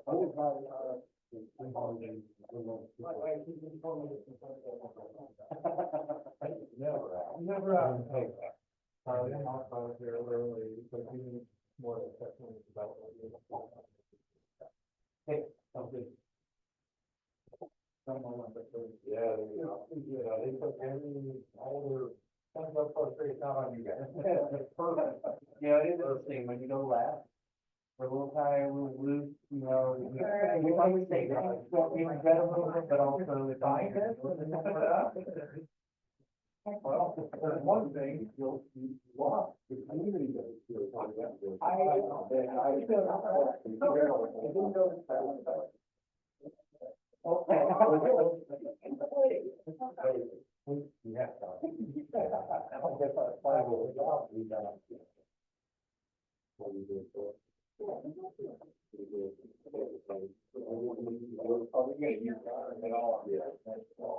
That is.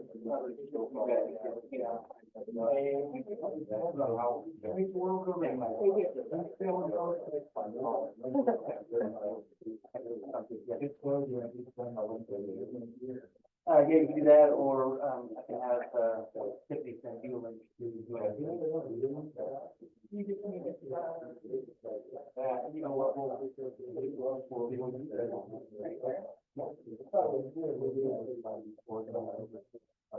Or the meeting, right?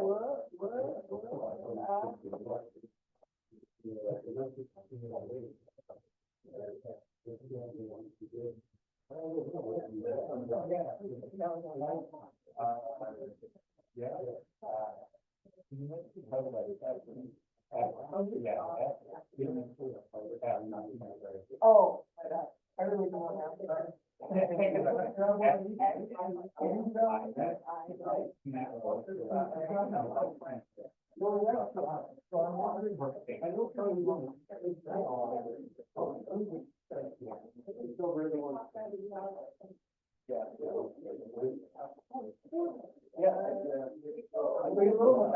Oh, okay.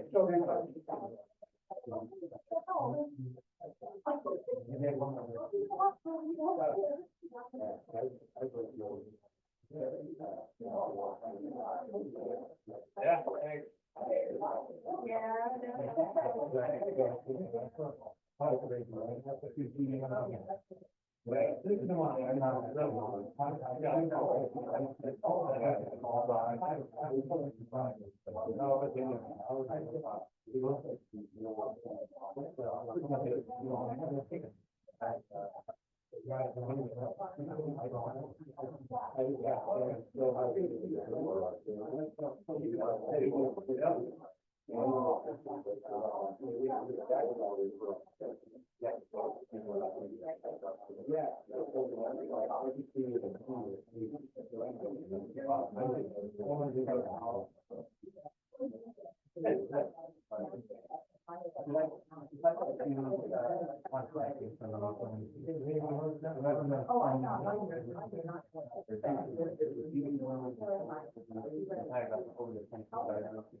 Data, but there's no way to really tell what that is.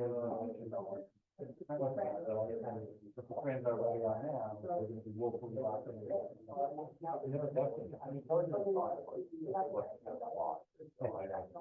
Yeah, maybe you can connect those guys, but I'll get the contact information. Because we want, just talk about the other one.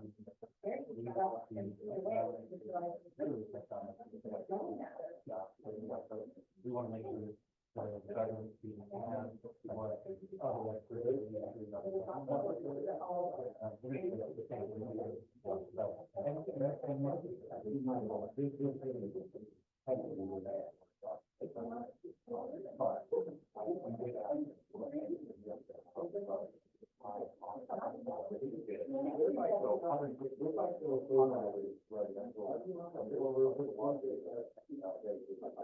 We need both, we need all sides of it. They're running the potential population. What it does is it flows into the regional, regional council,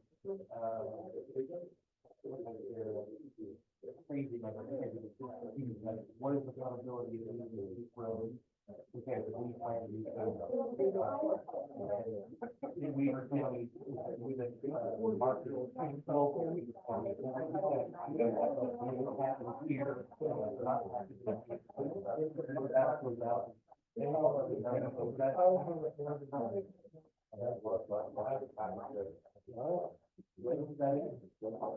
Item number two, which is item number three. Yeah, I'm listening to you.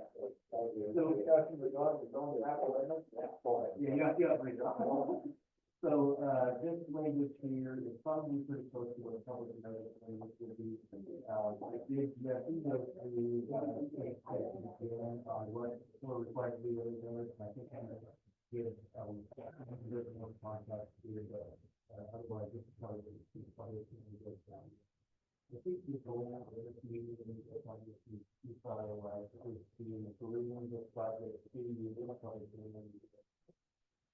So you'll have the draft it all in that time. Hopefully we've got a good final version of the master plan that the development agreement will remind us. And then we know the zoning, generally they're asking for it, and we like that. A good detail of this here, questions that I've been asking them about, I would say development agreement. As you look at the list here, these are my items, and not all of them are gospel. Really, this was kind of a jump off point for the back to the development.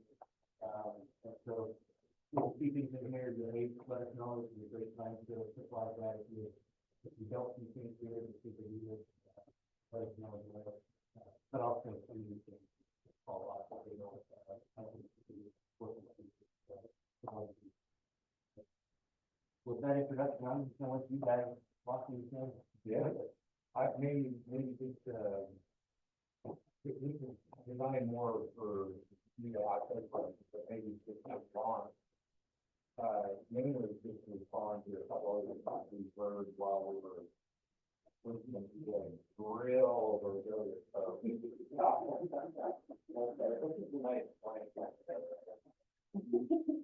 Anyway, I better watch those free apples. Well,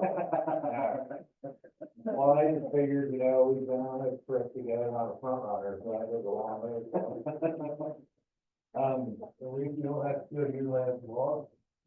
I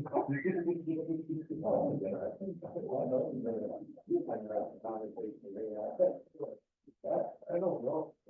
Yeah, he's got what to do, so we need to make on that.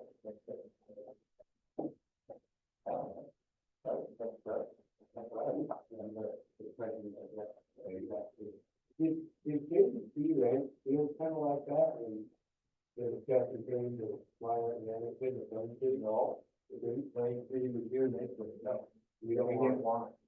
So I went to, I think that, maybe, not that they didn't want to line up, they didn't want it. They didn't want it, so they would get it. JCS is going to be the best ever doing. I think been here the whole day. Well, it's been a couple of good years, but I mean, we've got a lot to do to get our data. When people see that, they're going to be happy. They're going to love it. It's what's already here. Yeah, they were complaining to me too. Well,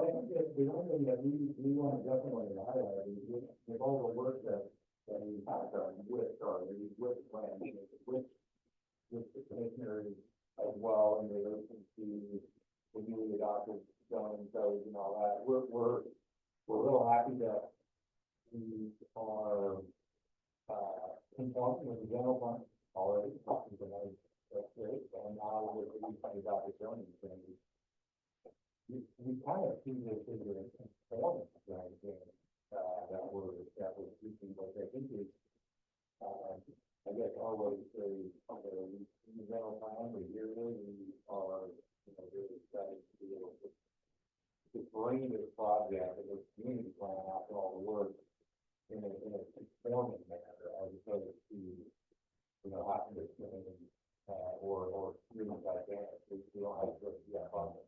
And then when you get to that, about the center of western Weaver, and, you know, I'm glad to hear you say that.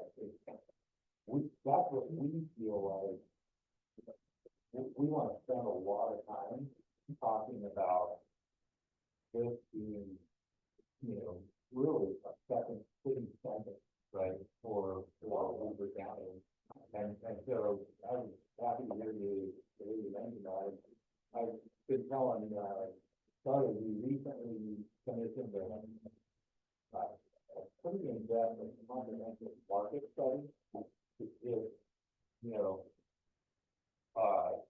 provide some data behind our assumptions, right, that we're planning correctly, that we're conforming and all that. So let's get a market study done. So we just recently got a very comprehensive market study that says two things. One, from a product side that we'll talk about a little bit as we go through this community plan. From a residential perspective, that we're getting what we feel the market needs and will absorb. But most importantly, what I did not think that I was going to see in that market study, but was very glaringly obvious in that report, was a very big gap in retail, commercial, and office commercial aspects in Weaver County. And so, with that said, we are excited to bring this community plan to be a lot more than just residential products, which again we'll talk about, but it's 1.5 million square feet of commercial, retail, office,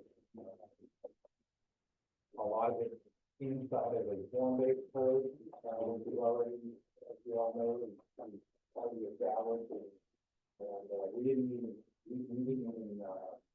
touch the form-based code when we went through the zoning approval or the MPDOZ, and it's been commercial aspect. So we're really excited to bring this in front of you, and it feels like, with all the work that we've already done, and just the excitement that Weaver County and specifically West Weaver, we're excited to propose it. That's my opening pitch. Keep going on all I want, and then above the answer, what?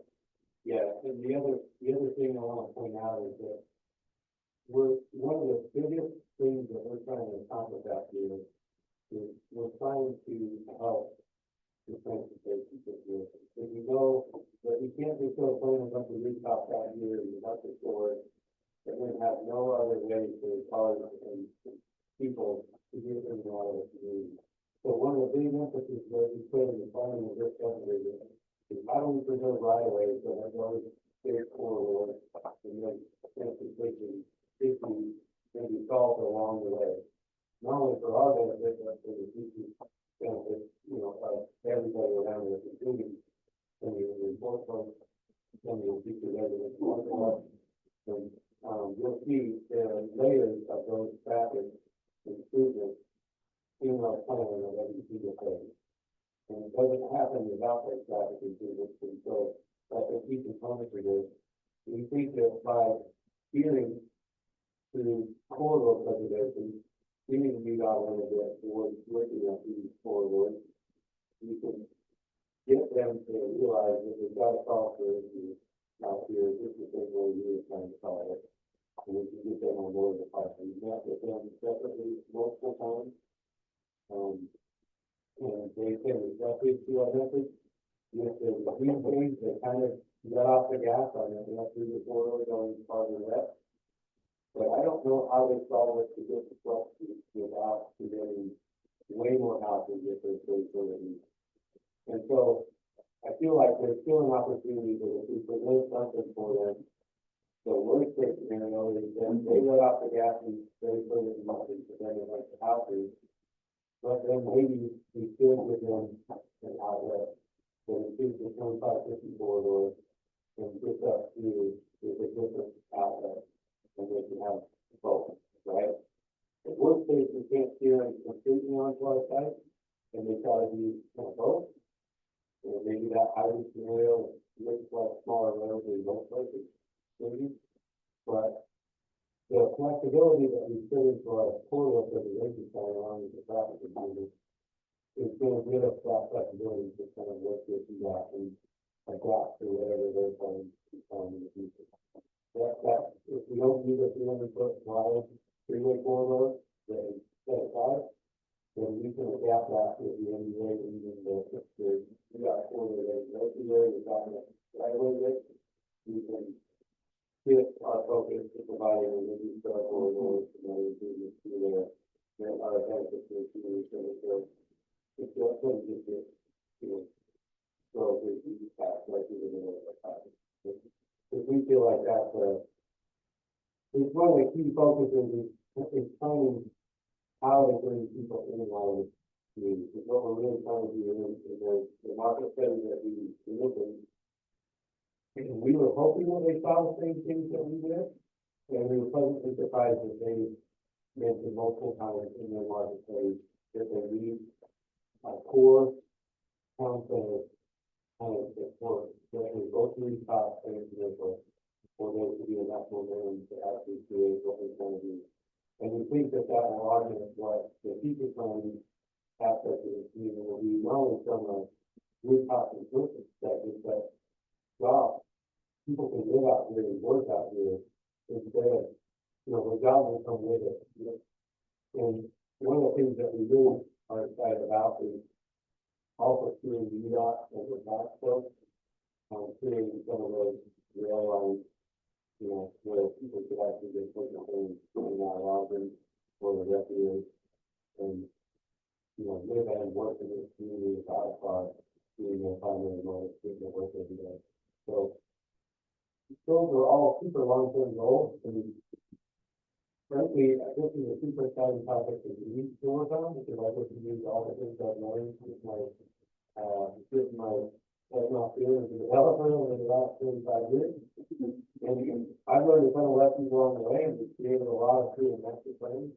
But this is the first time we've been able to focus specifically on a real town center of significant size that will impact this area for generations. But our water rescue is the first real town center that we got to create.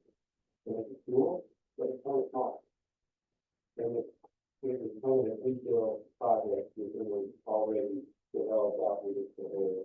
So we got to create the tool town centers and water things and we got to do some new stuff on that, but this is just bigger into there's a lot more creativity. So Jeff and I are excited to come work on this every day. We really enjoyed the last few years working started to figure out where this fits and what it really looks like. And basically we started out thinking that it was a area for the last couple of years across the whole thing. And it quickly became a thing, but we needed to get that we get into the census, so there is a lot out there, and then not all in the transportation or commercial issues. So that is people place to live, work, and that is create a real community. So that's what we're after. We really appreciate your feedback so far. It's been hugely beneficial to us to help us find new things to do for the plan. And I hope that we can continue in the next couple of months to get that back and forth and keep that finish where our year is going. And we'll probably send you the longer report to the market so that you can get that other thing and do.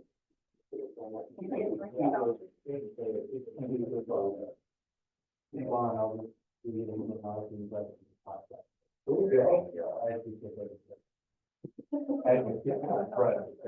My new workout here.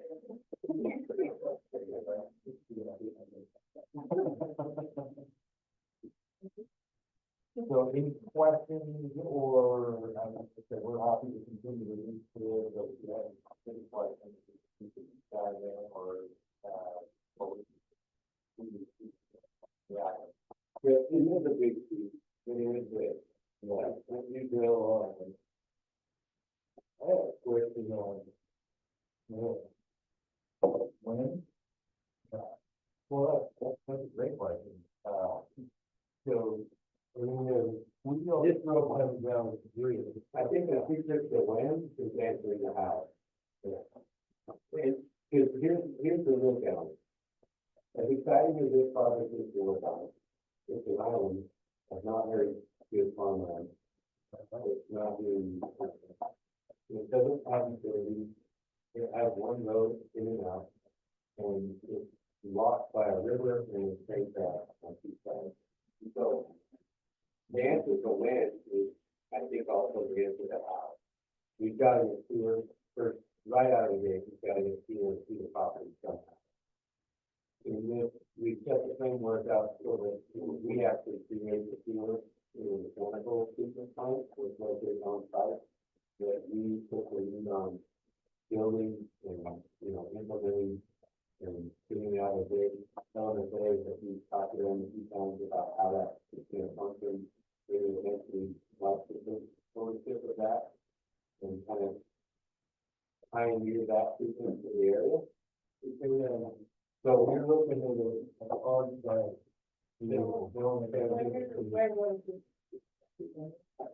So our proposal basis for this, if you want to send to take date in your packet, lower left corner, right above the microphone, right above the wetland on bay. And this green space is reserved for all of that. Part of the reason that we want to position it there, there's two reasons for it. One is that as the survey goes, a low point, so it's naturally a pretty good spot for it. The only other low point is actually in the river somewhere, but we don't. Yeah. We could go to Salt Lake. So that's the first reason, this is a relative low point for the property. And so the idea of setting the sewer treatment plant to the sanitary treatment plant here, that one, it would function well there because everything gets gravity to it. Instead of really rolling out there, everything gets going to it. And the second benefit we get from there is that it opens up new possibilities. If we don't know whether or not the state is going to allow that, we did put LNSA on board, that they would allow and permit some of those unique scenarios where we actually give the water back out in there, or we do use it in a pond and use it for secondary. But in the mechanical system, we poured a couple of examples plants, one by a project that we were in Idaho, and you can literally drink the water right out of the faucet and basically fill it. Strategically, we want it there for low point and for medium. You can dedicate that water and send it back there every 3 hours a day. One area, or you can do this much secondary water, if we want to live, and make a lot of things happen. But this is still the element that is going to be involved. You're going to put pump lines out of this thing, just do it the rest of the year, and then you're have to keep carrying everything else to get. Yeah, so we've had some preliminary conversations with them for large property owners anymore. There is absolutely lots of conversations around the being a potential for everybody. Or we've also talked to LNSA, about possibly a different location. So a lot of conversations happening, but you're gonna have. But we are going to have, and I was just going to say, in the DA conversations that we've had, with starting or by DA, right, we're saying we did it, and yes, we are going to solve it. How exactly we're going to solve it, like they were saying, we have some pretty preliminary ideas. But really, at the end of the day, what the reason we can commit to saying we understand the rest, and we will, by DA, we will commit to it. Is also directly related to the capital wrap, and the development, and the commercial. We look at all of the economics of it all, and On this map, you talk to this, yeah. This puts down south, so this actually is up here. What about this south? Yeah, I think it's there. No, exactly, we're all So there. you're looking at one, Well, 7,500 west, you can tell me, current, half that. Is that right? And so then, that's why I'm wondering, when you do it, you won't have, well, and you've only got one. yeah, let's do that, actually. So this time, my expectation is, No, this is perfect, here, this is great, this is perfect. So if you go to page, 3. So 3, Yeah. Hales On this one here, this is a small pocket, so, and it says sales engineering, you want to open up to the table right here. So sales engineering, we commissioned them to do a job inspection. So they have, 150, 250 traffic studies that's uploaded into the portal. And we asked them to summarize it, because, like, along with the market study podcast, this would be another very boring podcast. so Gary should understand. So we summarize it into this table, and basically what we ask them to do is say that we're gonna ask for 13,160 residential units along with 1.5 or 1.5 square feet commercial. Explain to us how that relates to access in and out of the property. Put it, how does that put it? And so it's a 20 to 30 year project, and so along with, take all that data on this large tract that is really jumping. And so we said, let's just look at it today, on what we know, we will need to commit. And so we haven't put it in this table, so we want to take that, let me take this real quick. But we asked them, basically, if all of these units were on the ground today, how fast does each component of the road system, the transportation system, how fast are those using revenue and what units can it there? So get there, to use page 3 of this document, and page 20 of this document, for to see where the pages are. Yeah. Oh, yeah, that's great, yeah. Oh, I get smart once in a while. The later it gets, the smarter I am.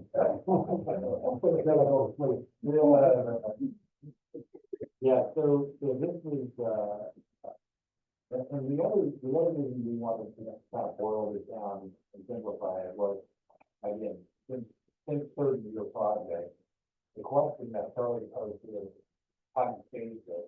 And the answer is, you don't say the 30-year project. But what we can do is say, this is where we're going to start. And then once we get past this point, then everything kind of gets nebulous, or, you just have to make. You have to adjust, is what really happens. You have to have multiple half-time breaks, so that you can go back and evaluate what the defense is doing. Depending on who's good. So, what Charlie has laid the framework for in this development, agreement discussion is basically covers that, because at these points, you'll have to consider these improvements and do that. But in the future, you'll always have to be considering new traffic studies to update your information and make sure that you stay current with what the market is actually doing. And that framework is the bulk of this document here. I think it's not all encompassing yet, but it's a good frame for us to really want to kind of put together all the details on the major components of our community. And so what we'll see here in definitely true is that basically at a certain point, the existing roads work to a certain extent. Do they accomplish our level of service requirements county? Yes. The sales group basically took that into consideration with the difference in executive services and county minimum standards. And so even 7,500, even though it's not a great access road, it still has some capacity. So this traffic study shows us at what point does it break, and at what point do we need to have other roads to augment that. And it also tells the county at what point do we've got to throw the flag and say, we've got to do something before we get to this point. And so it helps us both understand the parameters of where we're So if I read this right, then we one, 7,500, we'll have 800 units. Under, yeah, so that's correct. So under current bill, 7,500. yeah, will handle 800 residential units. And so that's phase one, that's exactly right. And on page 20, you'll see where we kind of highlighted phase one, which is approximately 600. And then we say, okay, then we have to construct the next piece that we have to construct phase two, 2550 south. We have to map the 2550 south. Now, if you look at the GA, actually, right here on page one, these are the conversations that we've been having with code about how we take the plan, the study, and then how do we write it in a development agreement that makes actual sense for the county and for the developer.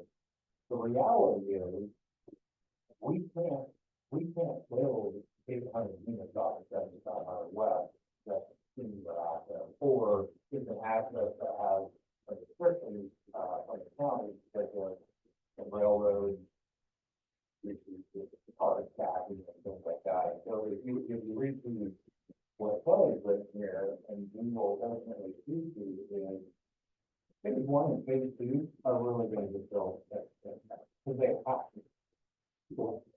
That's correct, because we have to have a separate access. And so, yeah, that was what it is. I think that was shown right there on the video. So we have to, even on the video, yeah, it is lower. So we need to go north at that point, or we go back, so we have to go east, that property, everyone is right. So pretty much quick, I thought we here's what the hour. Yeah. That's right. So if you look at the note, phase one and two, which is the first 5. Oh, you gotta read that. Yeah. So,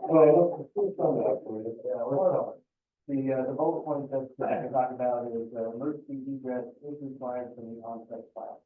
They're in the file secondary where they are. Now, I think what they're telling us is that the most likely path with resistance is to provide some kind of secondary egress, maybe towards 2550, or maybe towards the railroad track. So we know, or maybe towards my question was where should we rezone it? You know, yeah, we are. Yeah. So right out of the gate, the when is going to be answered by the how. Yeah. And so right out of the gate, we got to figure out the and we got to figure out our implications right out of the gate. Water is actually the easier one, so we can find a culinary line offsite to connect to, and we're in the process of working that out. We usually would solve the sewer faster than building our own plant if we start in the wrong order. If we start up in this area, up in the blue, we can actually get service from central Midland. CS limited degree, we can get about 13 units off of the central Midland expenses of what they're putting in for that kind of thing. And so there are multiple ways we can solve this, but we think that the right way to solve it, and that's what that's what we've been trying to make sure that we're developing and it's spelled out. Is the fact that we got to solve sewer and identification simultaneously, use everyone for our excellence, and get the second activity area and call it sewer, not only for us, but usually they still have some sometimes coming out of it, and we teach the capacity for the rest of there and back of our own. And I think ultimately what this really looks like is it probably starts out here and here, and we start building on the towards the middle, right? So we start at the southwest and the southeast, and we start working back towards that. So we're going to have to put this, you have to put this, and we already have this that we can start something. So you kind of feel like it's going here to here first, and we're going to work over it and then pass and stuff. I don't say that question, is this meeting with oh, you're fine. So I got a couple questions for you guys. This is not, it's not intent to be proceeded. I'm 17 studies myself, prior to my life. I kind of want to talk to, Ryan a little bit, in terms of what was his okay level of service being on this.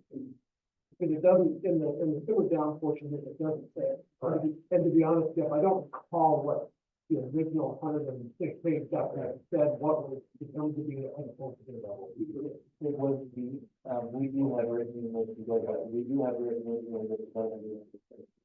Okay, so that leads kind of to my second question. I'm pretty familiar with this, but more than I want to be, not be discussed.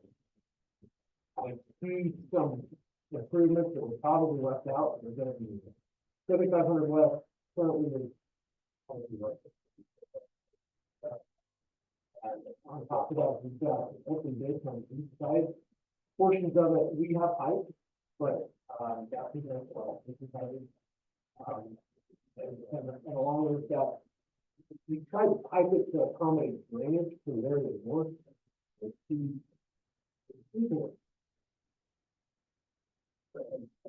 Steve, there probably needs to be some analysis in there for what it is that needs to be done on. Maybe even, I don't know at what point you trigger them on 12. One of the footnotes Ryan put in here is why you show it. This analysis does not for others. That's not fair to hold there. and that's what And that's where I'm going, right? Because your pressure is gonna be combined with other putting pressure on 12, and really 12 turns into a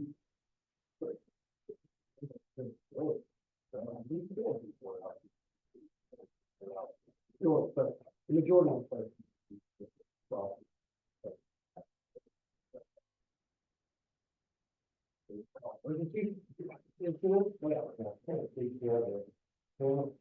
Right, that's right, that could be any. You know, this stuff that's in the things about and maybe. Okay, not.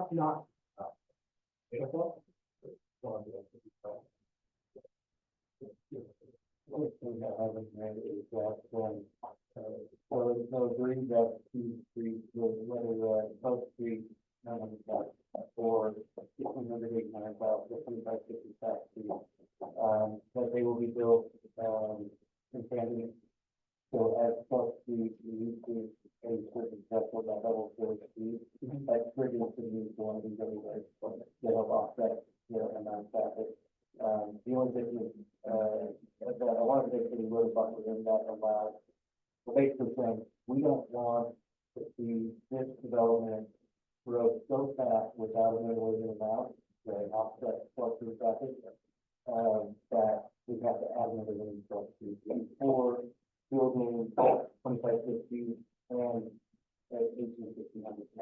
Right. And so that's reason here, the only exception to that rule is minor low improvement, in the section, working that it, so fast, you gotta be permanent and things like that. Yeah, and it's ready to go, and I mean, I was part of it very 3 months after. Before I went to this. It's ready, it's all figured out. It's a big thing, interesting. The other thing too that.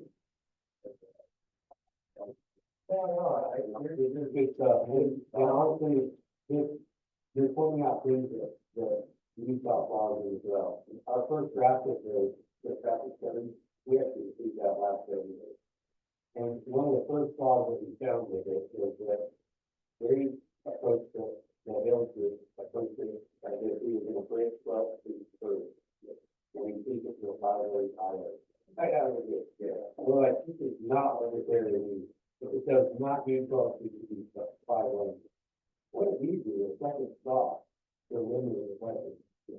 And so we have them kind of go back to the drawing board and start over and say, no, what we need to do is analyze if we dump all the frogs out at once, where the frogs are going to go, and how do we get out? And it was quickly apparent that they got out through 25, 50, 50. road developed all the way out before we get window. And it has significant right of way already, so that we can have, well, we gotta have cooperation and landowners, right, to actually make that. I think it's only that, you know. Developed in regards to right, developed in regards to right. Right, Not, it's not full width yet, but it does have, they don't have to prevent houses to go through it. And so that's a benefit. So when we let all the frogs out in their model, and the frogs all started going in multiple directions, it's pretty rare that there are traffic that we have to use that way as well. Otherwise, you're just sending ourselves up the pit, you know, we send it all to Gulf Street. the other big problem on that is the day's gonna come when phase two, these kids, like, phase two is building. And that's because Bridge alone was about $20 million. We've had funding, we announced $10 million for the zero, and it's one phase four, and the last amount of money we have. But we did that on purpose because we didn't want to shortchange. We did it for the most basic part. Now, the day's gonna come, what last time, fully operational, it's operational, guys are operational, and I see it probably being like this. Structure district, something to that effect that everyone collectively goes to work on that. So you have some issues, the grid does. Those remain very evident.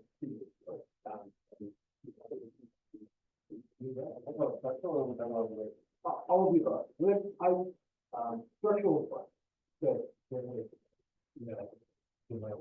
we were fishing snag trees off of that thing. It was sometimes hourly, that I organized it out there. Right, that's right. The railroad has more clinics than the, not much.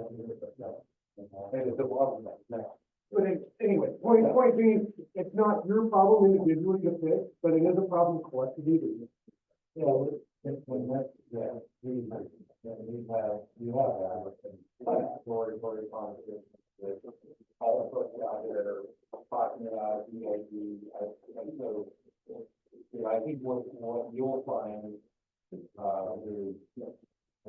you know, we're gonna come before you, everyone folks gonna come before you, a lot of times, gonna continue to develop there, and we're all talking to each other as well, right? So, you know, it's gonna be a little bit of an individual basis, but we understand, we all do. And I would say there's a fair amount of motivation from the other parties. You know, I mean, I got a text today from one of the folks from, you know, that my board, you know, but, everybody does want to know. Yeah, recently, I would say, what was created with the 2550 connection. We're really going to piggyback on every time now. You know, the Inland Port and the national power associated with what they're going to do. It's going to be a powerful resource for us to grow on top of what we're providing. And so that's why we set up, so in this framework for the development, that's why we're setting up on the service point, so we either go and use the traffic study, make sure we're addressing the what's currently being planned around us, and take multiple looks at how comprehensively they're acting. So we can't really follow all that as well. You got everyone's off there, how's everybody doing? But this is the kind of stuff like really speaking up and saying, how is it doing there? That's exactly the business lesson that we're doing for us. Because we're having to say, we've been trying and have been coming at it with that approach since day one. How are we going to do it? It's probably going to, I mean, if you look at just the fact that you have to see that on treatment facilities, that's probably a key topic that has been to get that community to space. And that's with the help of government agencies and existing private organizations in the state. And if we were doing it all by ourselves without funding to help sponsor us, so to speak, you know, yes, these became expensive. We probably don't get done in colleges. if we try and do that. So, this is a long-term project, it's not the only project that we have at this table. We're gonna have to take multiple things with this, and even after we wrap it up with it, and we do the zoning, and we lay out our maps and stuff, then once we're ready for construction of the building, then the middle is good, you're gonna drop this on very good. Yeah. Good luck, I don't know, right? Hallelujah. Hallelujah. You don't look forward to that, but that's really where the rubber's gonna meet the road, and we're gonna have a lot more engineers to do in the future, even apart from what we're doing today. And so during the final class stages of each of these phases, we're gonna come to you with real concrete plans and say, our development agreement says that, you know, we pursue this, and our engineering says that it's even worse than we got, and we got it up, right? So the engineering always comes, the ideas that we have right today. When we're actually doing this little bit, the engineering is going to fit what we actually have to do. And that's an important concept in here on project, is it's really good. And, I don't think not all of you are at the last group that we did, this is on the community. But it sort of stuff is all, I've seen it at a lot of their communities, with the landlocked and lake locked on two sides. How similar it feels to this community, it was kind of good, it feels good. You know, we had a building on top of the, huge over that, like, $8.5 million. The $8 a car, what we say. I'd say that's a connection. Yeah. Fair enough. I can talk to you later about what I thought on that. Yeah. I heard that right. You get that bridge back to that big bridge design and see this in manufacturing and knock it out for $750,000 and everybody knows all that. You know what I mean? It's like, give me a break. There you go. I'm sorry, I gotta take it. Thank you. Do you have, I emailed you a copy, but do you want to take a paper copy? No, I'm good. I've got it. Okay, look at page 3 of that doing that. Specifically saying when you've got a stance and. We're gonna like that. So they always have to do it. Like mainly workers. Oh. You got right away and like that. If you're someone from Arizona who wants to, dollar, someone has flies from Arizona, I would walk them through that, and someone else, two people, the other person has to walk and make sure trains didn't hit us. We're not far enough, you know. I did a board under the railroad in Lincoln, right out of the house, and we were going to do it under the railroad, to get to the sewer outfall, and we had to pay an FBI agent, to be on site with us, and 2 railroad employees to monitor us at all times. And anytime we got over 150 feet of the track, the FBI agent literally blew his level. I am not kidding. And I'm like, this is so weird. Well, like I mean, it's dystopian society, right? So a lot of people don't realize this, but the FBI under certain railroad tracks have major communication lines that cannot be compromised. So they've got. Oh, that's funny. And I'm like, why are you drawing your gun? He's like, it's this protocol, I'm not going to shoot anybody. And he's like, look at through why. And it's because they have these major communication lines that they absolutely cannot compromise. So if you guys are there, then you want to go ahead and slice it all. Or somebody was caught by Al-Qaeda and wanted to take out the communication lines for a time strike or something. He was there to make sure that nobody, the second we got within 150 feet of the track with any sort of equipment or anything, he literally did, and we're like, that's no job. This is construction guys. So they can mark them on GIS, and there's all sorts of options, but the best option is to have an armed officer. And I'm sitting there going, I brought a safety vest and a hard hat, right? I thought it was my goodness. So, this is the kind of stuff, like, when we actually go there, there's gonna be happy programs. And it's gonna be really similar to our water debt community, what we told you. That level of communication with the railroad, with UDOT, with the state land folks that are in charge of jobs and things, it's gonna be similar to stuff to what we talk about with like Utah Lake improvement. we're talking every day with the state about solving and what we can do on the short term rate. And where we can get trails, and where we can export sand, and where we can have to use it. It's literally, not what the option is, that's what it is. But that's what we tools use. And we're creating it down there, we create it here, it's gonna be fantastic, and something that we'll all be really proud of. What we're really asking for is definitely with our zoning, what we're really asking you to do is give us a problem to solve. Which right now, one of the biggest problems we have, and we go to the state, and because we need a sewer treatment started, for a new sewer treatment facility, we say, why? It's harmless. It's how don't we do it, right? VDOT, when we go to meet with VDOT, they say, why? Why are you gonna permit corridors through here, or why are you coming to us to stop the river? Or why are you coming to us to clean the crossing over the railroad track, like anything? There's literally no problem to solve it. And so a big ask from us is give us the problem to solve. The zoning is the way to do those problems, so that we can go on a few years voyage to solve those issues. And we really won't get any factory issues here that entities until we have a problem with that. That is, it's a very standard answer to the question on set by, like, literally, in my word chart of path, right? We create a development agreement that outlines what we are accepting in our responsibility. And it's going to the zoning that we're asking for.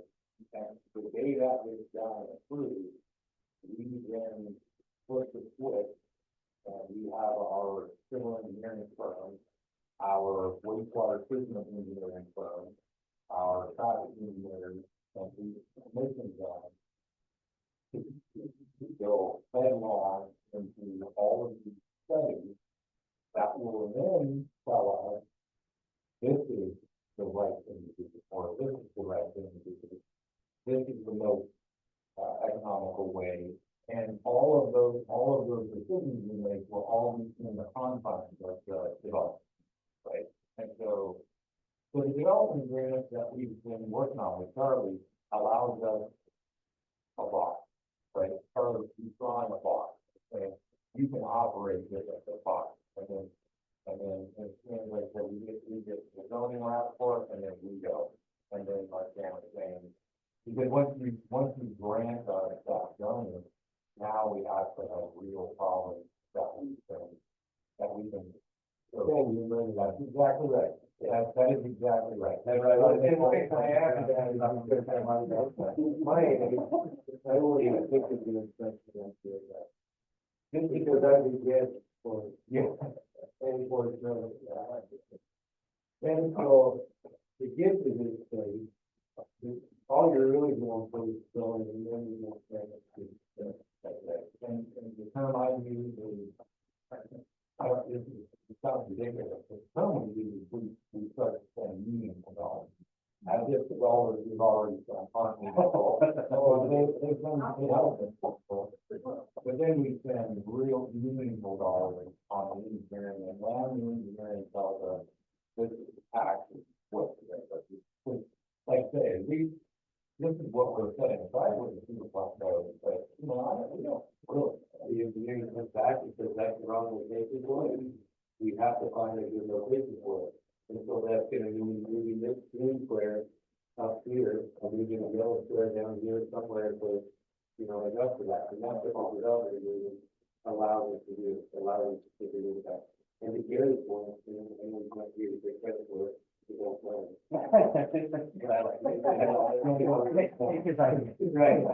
Everybody gets plus and plus. Yeah. But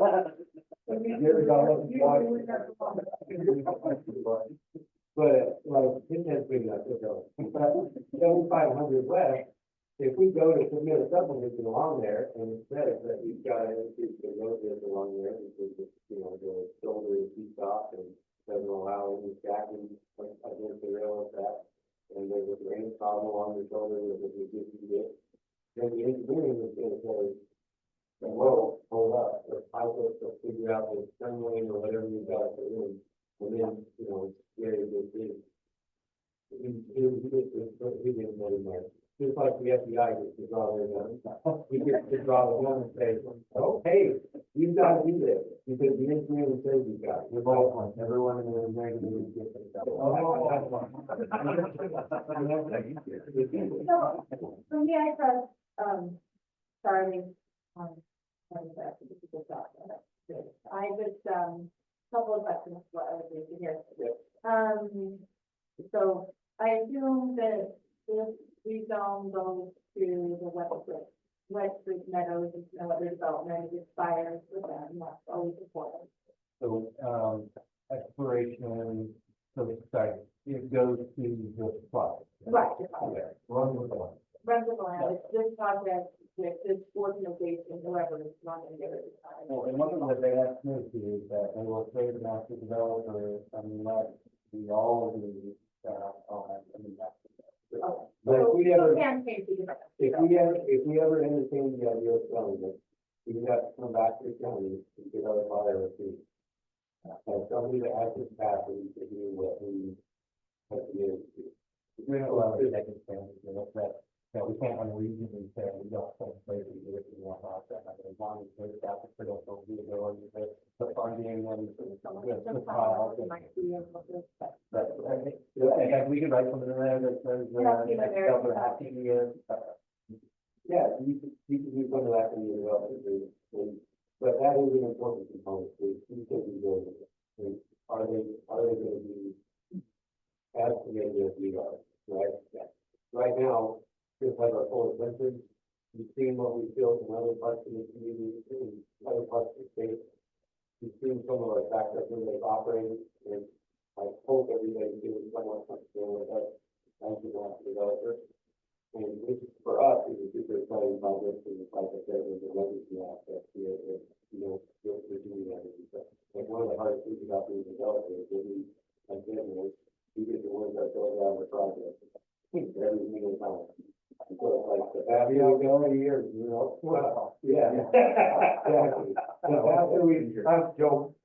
Yeah, the faster we work though, the faster we're unemployed, that's the way to go. And so, this one is exciting in the aspect that it creates something to work on and build for the future. So on that, the term of the agreement, you say it was for 30 years, or possibly 20 years with auto renewal. So why did we want the auto renewal? Does that mean that the county, we had a chance to increase things that going well? How many years is that? 30 or 20 years with. It might go longer.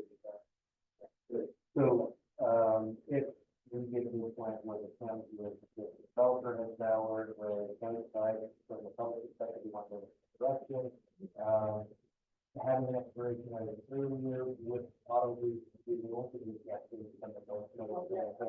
At 20 years, we're at 25 years, we're at 30 years, we're not renewing this. I want to take you to go to. I want to say with the 30s, I think we did, it might have been 20 with 5-year auto renewal. One developer deal we wrote, but it's going to be auto renewal there.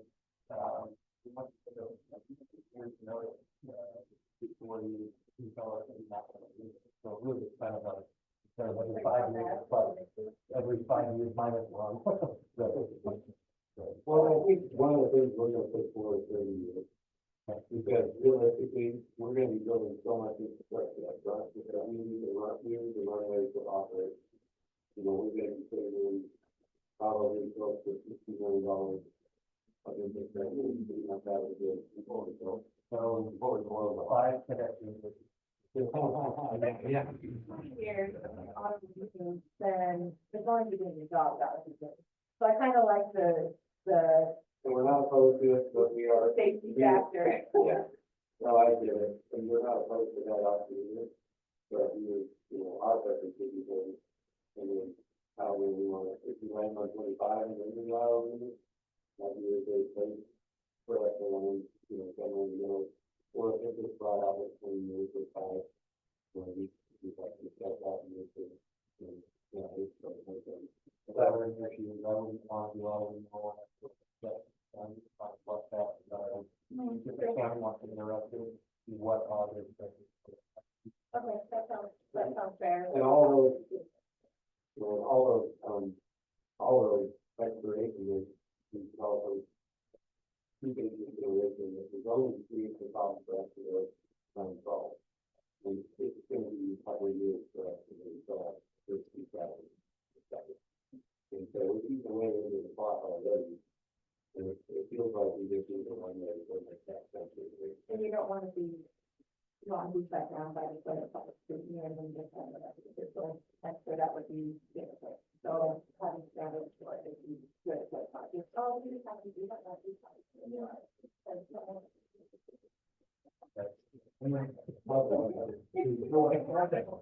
One of the other reasons was, I think for this thing, we didn't want to have the first year of this. The life is that, it's incorporated. We know everybody here, and we're comfortable with that. If we go to another thing, another job in the bar, they're looking at the top, that's when you're Then you're speaking of different kind of stuff. Right. But we're either one side development, or we're saying, you guys want to say the master developer, but we might not always say the developer. Okay, excellent.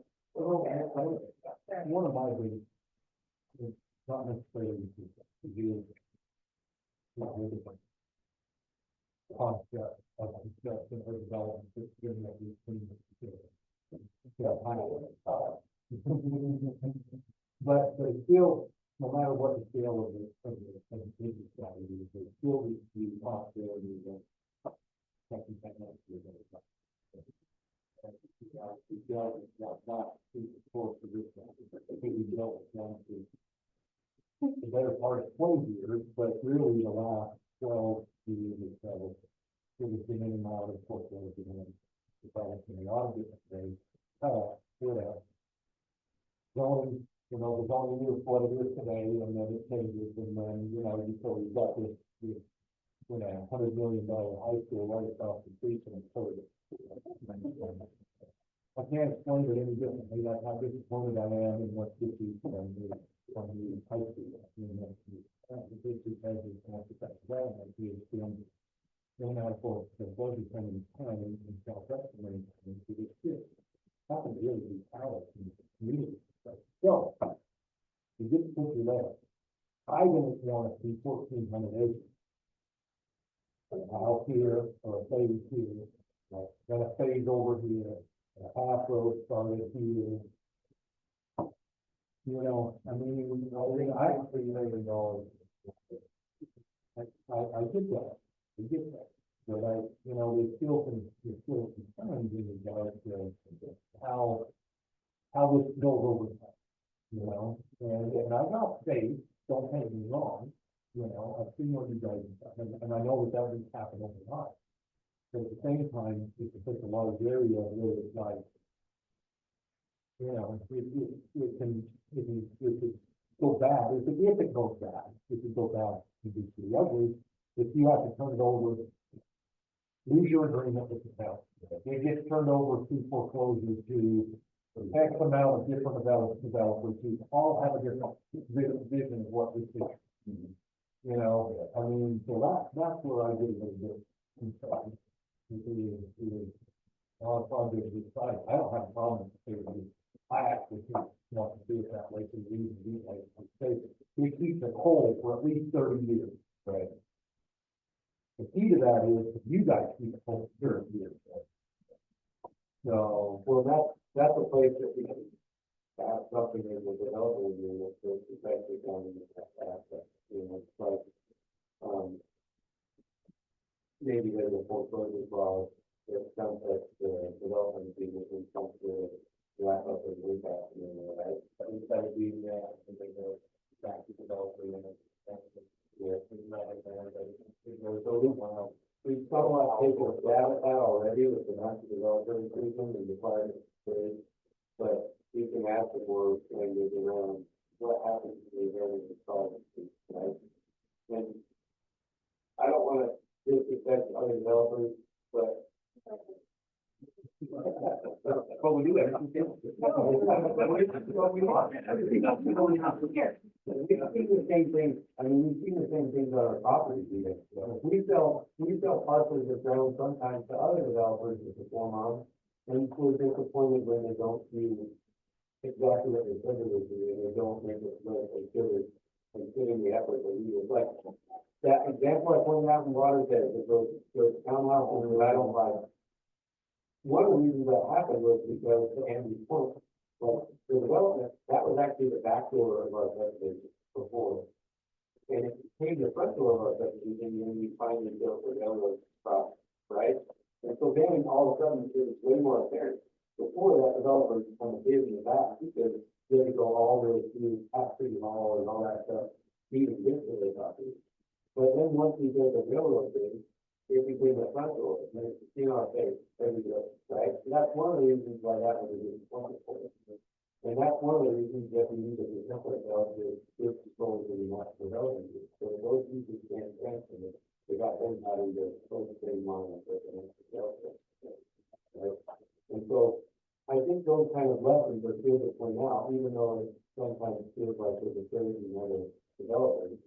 And the other thing I'll say is, some of the development tools we have now are pretty good. Like since last year, the state's helping with the infrastructure funding business. Infrastructure finance business, the main task and the be in way, they're not always in effect for development. Because basically, that becomes an immediate access to capital that they can use sort of like a development. And if you've been in the development world the last 2 years, we've known that development loans don't exist. We don't owe any money on our debt. We own the property without any debt, right? If we took that to a bank right now, it would look as good as it could possibly acquire your risk ratio to the bank. And the bank manager and the loan underwriter and all those guys would say, "Wow, this is great."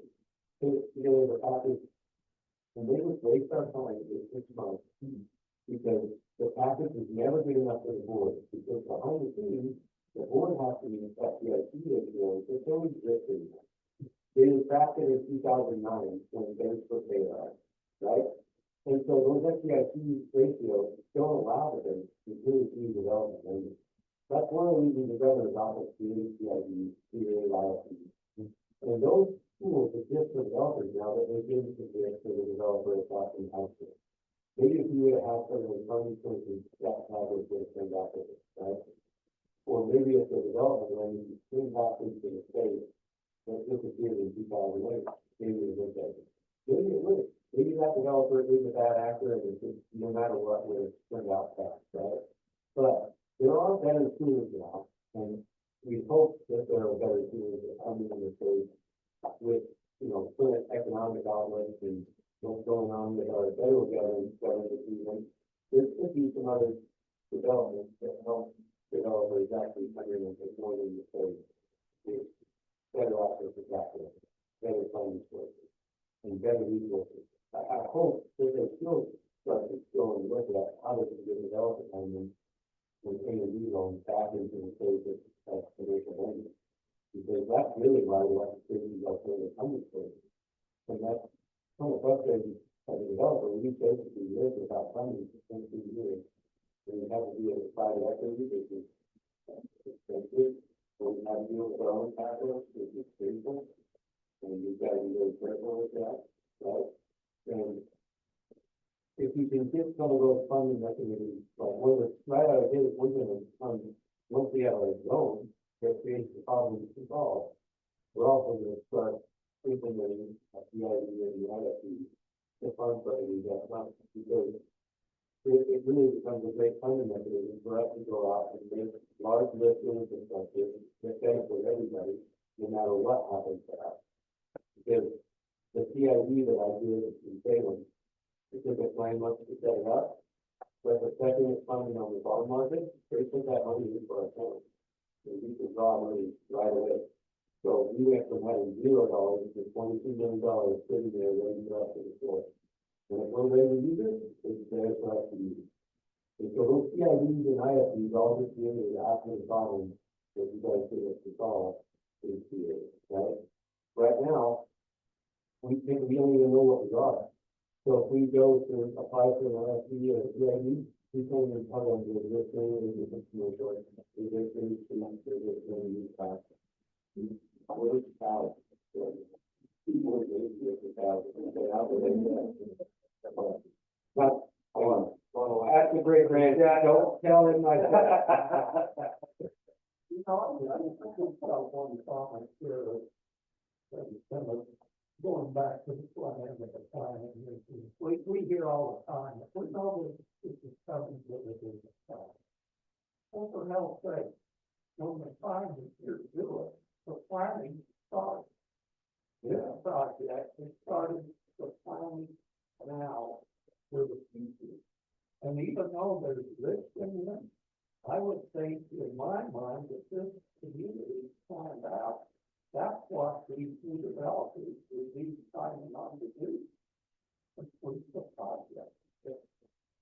Because like in my mind, and sometimes it gets too small for the home, but I guess my point is the thing I have thought for this is they have these papers. We're discussing what's in the development. Well, you can do that today. What we're used to seeing is 20 acres here, 10 acres there. And the thing of it is, what we get, what I call therapy over here, which is the second thing. And what we're talking about here is building not only a community, but probably a city. And, you know, and to me, I applaud this. I mean, this is a lot of vision work for a lot of people that doesn't get any money, but in the end, if we all, the jobs all get done correctly, then it starts turning into houses, rooftop, brings commercial, brings jobs, less driving on our road. I said it before, anything we can do, if you can take 2 or 3 miles off of people's cars, it's not going to do.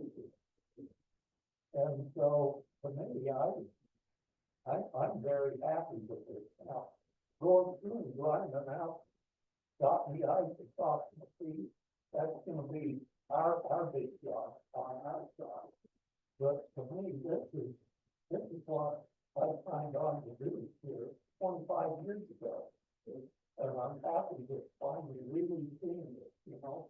The Christians, just like you said, it will be the kind of in the area out there. Okay, I don't go to the confectionery eat no more because the mayor claims to be far west of the yard.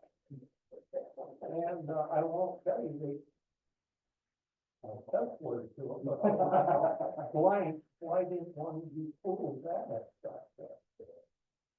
Because they could have had. Now, it probably wouldn't be what we have today there, but that's the future. Make a long story short, for us,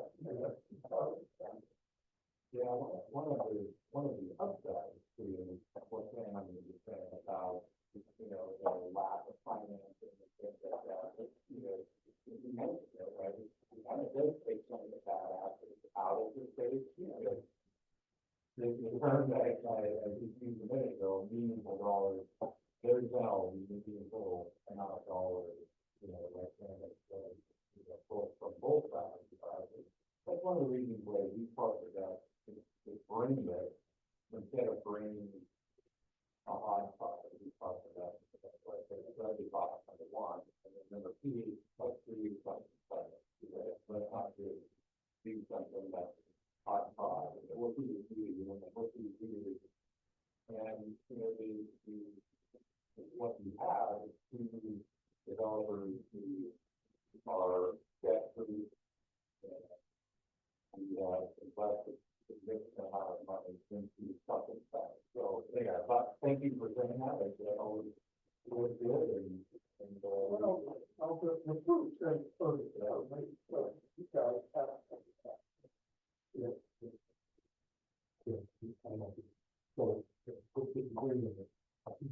pretty easy plan to not figure out. Whoever the time would be doing it. Are you guys gonna put it under a corporation or something like that?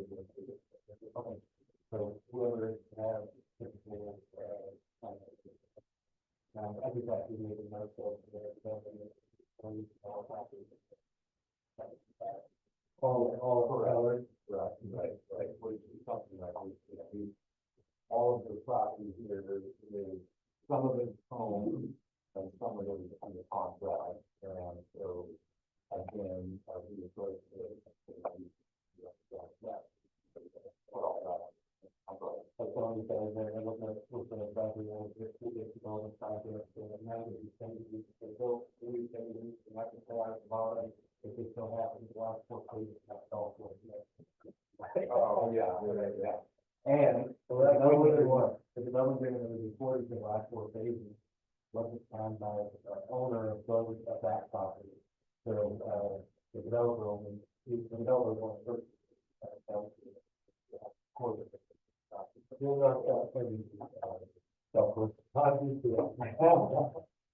to go through some of the final points with you guys to address on the general wage point. I just want to make sure I'm on the right track, and you guys don't have, different things.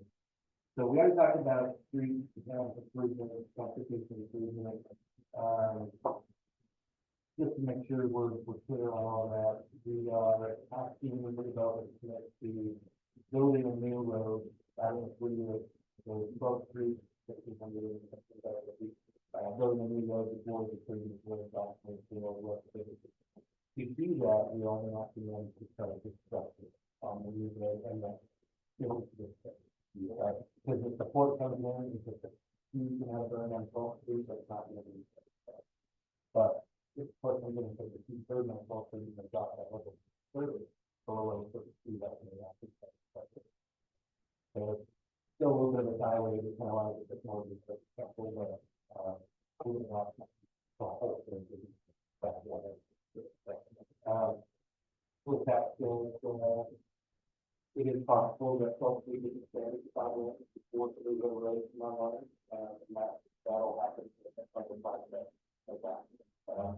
We're saying, don't make it to your project, we make it well to the so, but the question you have on that is, they can only deal with some of the stuff over here before, and basically we know how to do it, that's been pretty much that. We either have to connect up to 6700, about the 700 and come out there and we'll do that 4550 is right out of the way. So either our preference is to do with this 2550. One end of this floor. And the reason that's our preference is to indicate it is that gives another straw to the area. Instead of extending it to 12 feet, just the safety factor of this alone, just for the houses that are there now, on this side of this side, that this needs to be on this side of the side, we do. Yeah, when this goes to the meeting, it will answer a lot of questions, if it ready, if you hear about kind of people. But great, I appreciate that, we are putting together kind of an executive summary that when we present, what we want to fit. The important part. Everybody can see that goes straight out, so, straight down and still will make sure to highlight that 25 style, to connect or will. Oh, no, that's people that are much in area. On the question of timing and phasing, what we have been doing so far is not going to be the development project based off time. We'll take off whatever happens. So if they can bring 800 units on board tomorrow, then they bring 800 units on board. We've got a bridge, we have a sewer system, we got a whole variety of things that we have. Some jurisdictions want us to go too fast. So I don't be more than just something. Why not? It's wrong, like, so upon the effective date of the thought. And that's exactly. And that would be a really important thing for the public. We do want to discuss with the public that there is definitely a pending component to it, even though the market is going to doesn't want that. I mean, that year I've got, phase one, two, is the first, we don't want to cover the year of the game. Yeah, online side. Yeah, yeah. And that's something, because on some here, I don't know if you guys ever had any questions on something, I saw it. Yeah, she wasn't here tonight, but it was there, I don't know if you want to answer that or not. It was how can we zone this without ownership? So I Yeah, have that's the question I had. Using that, are you expecting us to require the contract from the contract? No, that'll be something that we would do, and Lori, feeling, okay, I'll respond after this. That said, the answer is the rezone can happen, but it's also continuing down the development limit, and some of them that happen, so it all properties. Yeah, and even our application, if you on the public meeting, our application is going to require ownership affidavit. So either we have to own it or get the increase from the very leader or somebody that we have a purchase there. You know, and so no matter what, we're gonna have that buy-in from the owner. Well, this is the question about there, yeah, say on the Facebook page, area. There was a little bit, I expected to see a few people, it's not even a good deal, and I don't know if that's just my experience. I don't know who was just deal with it. I think it was, just a few people here from one family, especially two families. Well, where are they down?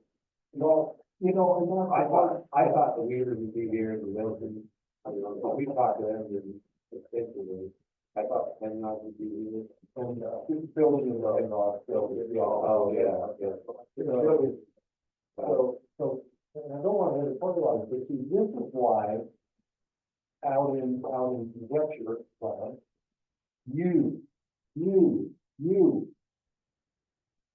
where you need to be somewhere to see the deed. So, anyway, well, everyone. It was a public meeting in January, I don't think it's something. We don't want them not here, I mean, we definitely want to hear.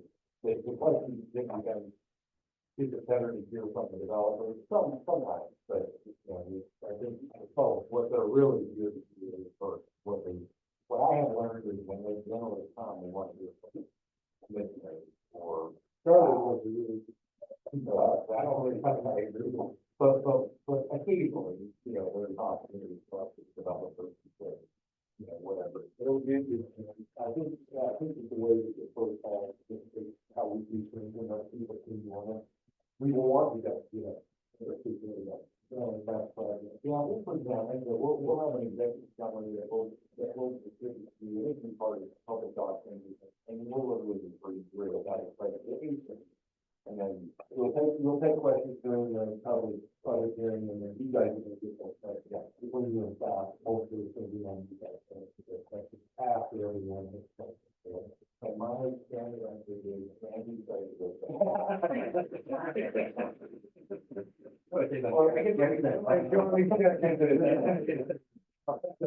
Well, I think we're just gonna have to make sure that we understand that the timing of this is pretty long, but. yeah. That's a good deal, right?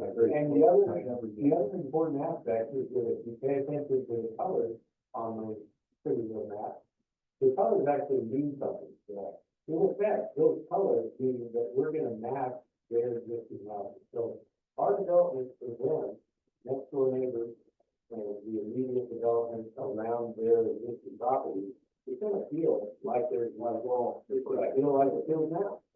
So we're gonna blend into the concept instead of just dropping them in very fast and right next door to them, you know, because that was one of the bigger things when we bought the Wilson property, the first little bit when we bought right up front.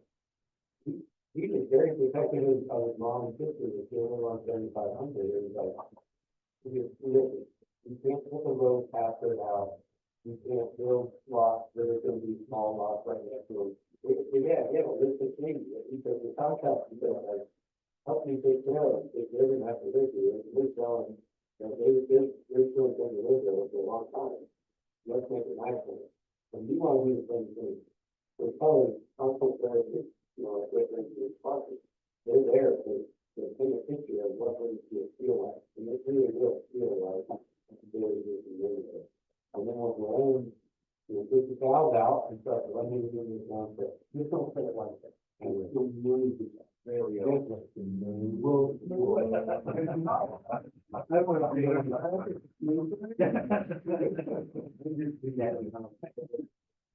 Well, one thing about this, what about this over there? Sublet, budget next to 18,000 pounds. So this is one today, will sell 1,000 better.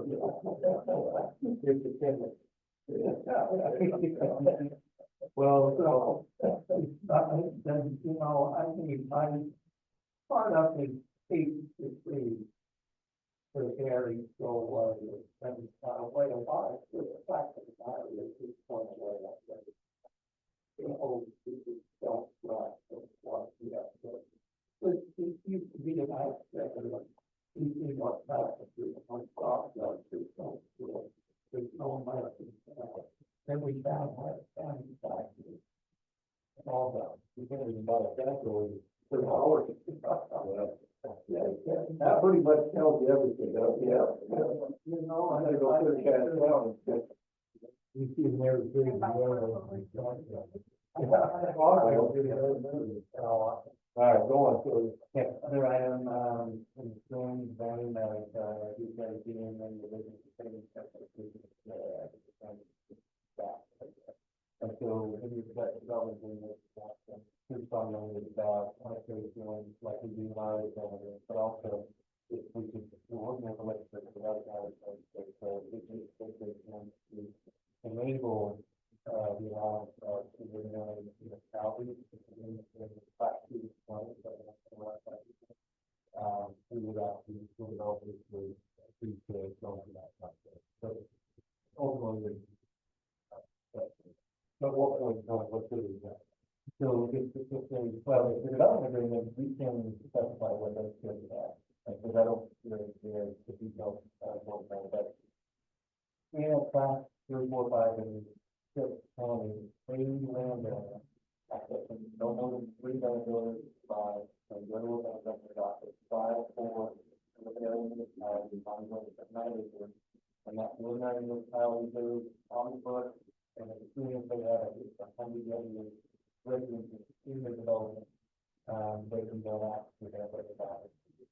So, yeah, the feasibility still has to pencil out and all that. Because if we're going to go to those officers, not yet, but they've got to go, they don't be doing something like that. You know, it's not a thing, the lifetime trigger that. And the minimum amount is, the minimum requirement is probably not the lifetime trigger.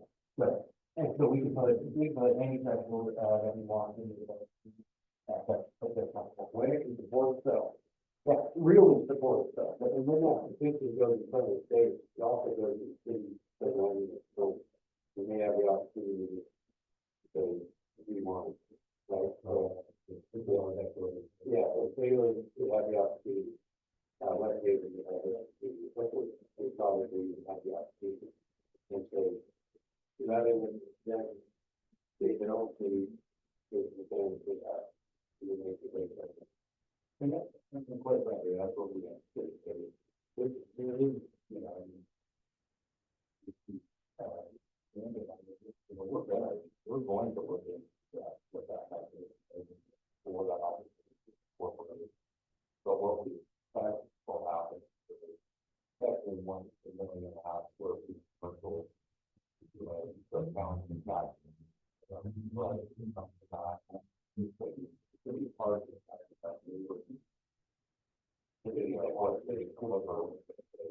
okay. Looking at Gary man to go get the cashier for the county officers and like that. They may not really like the zoning, but we'll take it because it's passed. So I think we anticipate that. I think we are already making those to understand what our own. But that also. Oh, but also means that we're doing ways with those in the country and other countries to make sure that certain parts of the agreement survive.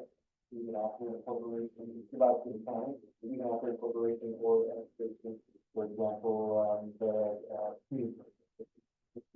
that their development project, even, like I said, completely on 1991.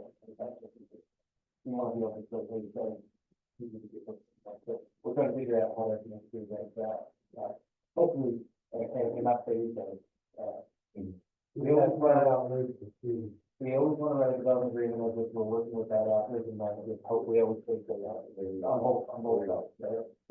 So, especially if they become their own city, at that point, the development is by that, or by that city. So, potential, opportunities for you.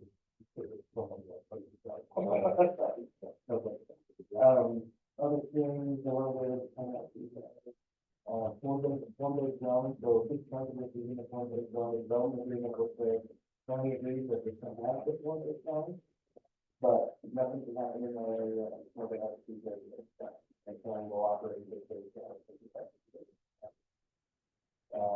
so we start talking about going with, so parts of the open space, you guys are thinking about moving forward? Okay, parts of the space and, moving forward, so, they're, from the get-go, they will say that, the 300 foot, moving forward to parts of the one challenge that, they have to try and figure out is what happens if the park district is not. We're still in the code, but and so if I was done, I would ask for some professional development of what happens. When these possibilities of park district. As far as, so we've got, they've already committed to, finish 6,000, regardless if I want to plan to go out, 6,000, just chunk it out of that. It's like you don't make going up. I don't even believe they're less on legal. Yeah, exactly. And that's the reason for the way. We have one that's really right. I'm thinking because it's not.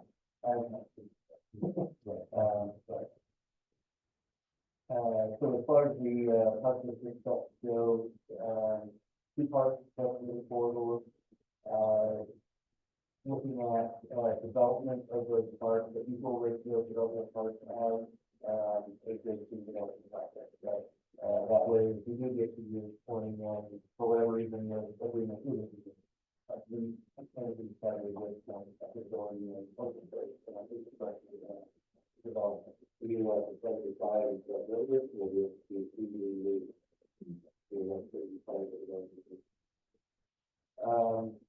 we are discussing that we have, still have the formal discussion opportunities to include the river corridor events, calendar about the level of natural restoration at the very heavy year.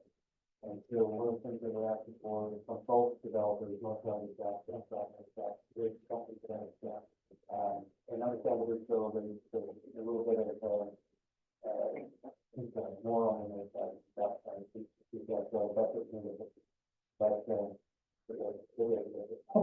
but not only that, but selfishly, you want to sell for it's going to be something that you have to, if you want to play in and you don't want to stay in the street, so people think you have opportunity to go into the corner with it. And honestly, it's pretty good. The people you didn't want to be excited. They felt that you want to feel something that people so they sell that out of the good. And so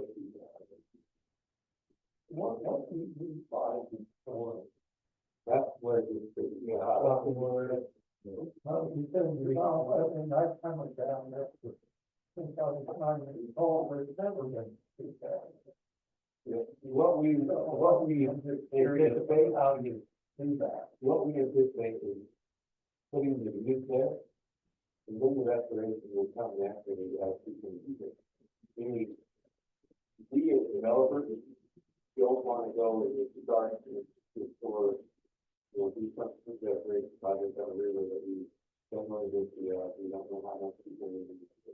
What we want to do is put it out and get people there to use it. And then the county or the, as it needs to develop out, park district in that area and work towards what they want that to be. So right now, what we do is, as a developer, there is something that's cleaning the trail. There's consider that people have access to it. And you have multiple trail points that they can present to you. And, take consideration of the preservation. And then, I think once you start using it, then you can find those things. That's what we did a lot of, right? We took the trail along the way. And then we started getting feedback from all the people who use it. And they tell you after more. What if we do this? What if we do that? Well, what if we do that? And so we start talking to the they don't use it that. And as we went further down the development, that whole perspective of all. Right? But it is a river, it's a lot of little water there, so it's a running board. It's a problem. People running for the state after noise and after it's so we can't just go and decide what to do with it because we always do is pick my ball down and lay it on it. Just like we do it, like we do it.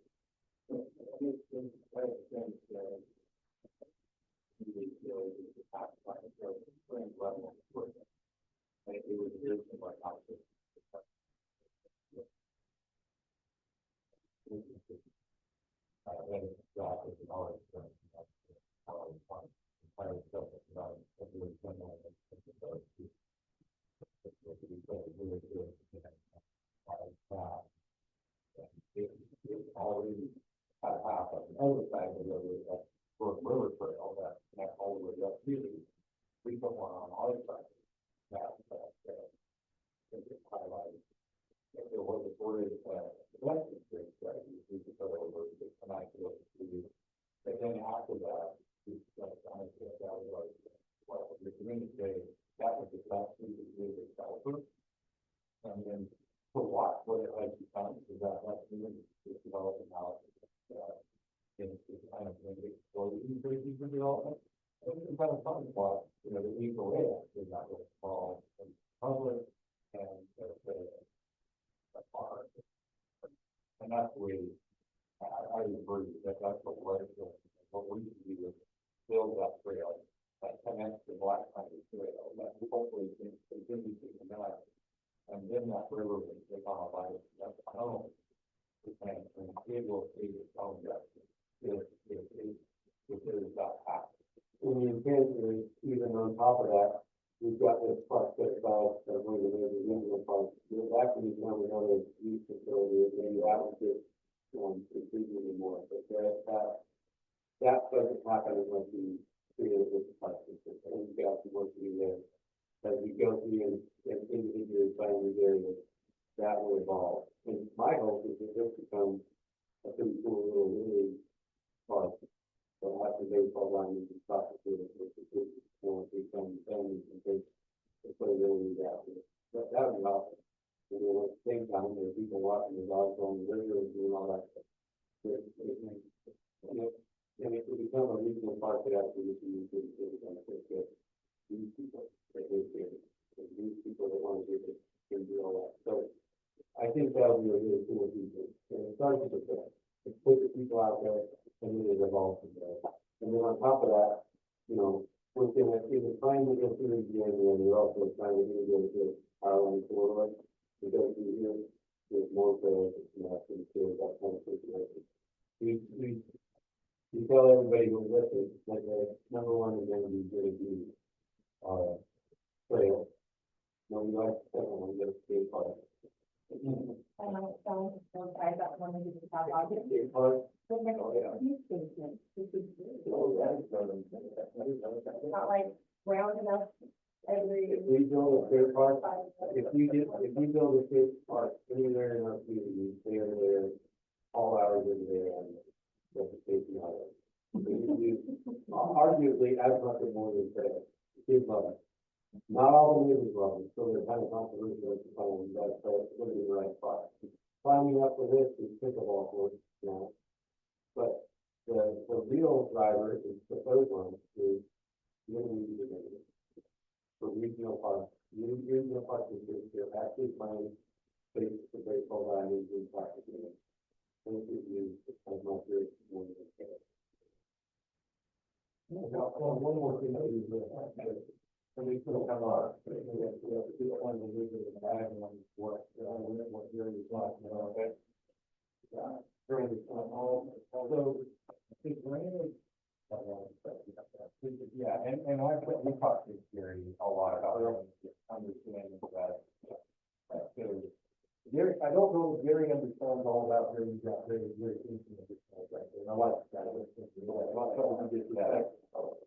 But you guys need to figure out of this bow right here somewhere. You're gonna cut a line down through here and get rid of that water, and that road gets too high, and they won't open the little weed. Yeah. We have on the, we had to sign it, and our engineers have done extensive studies.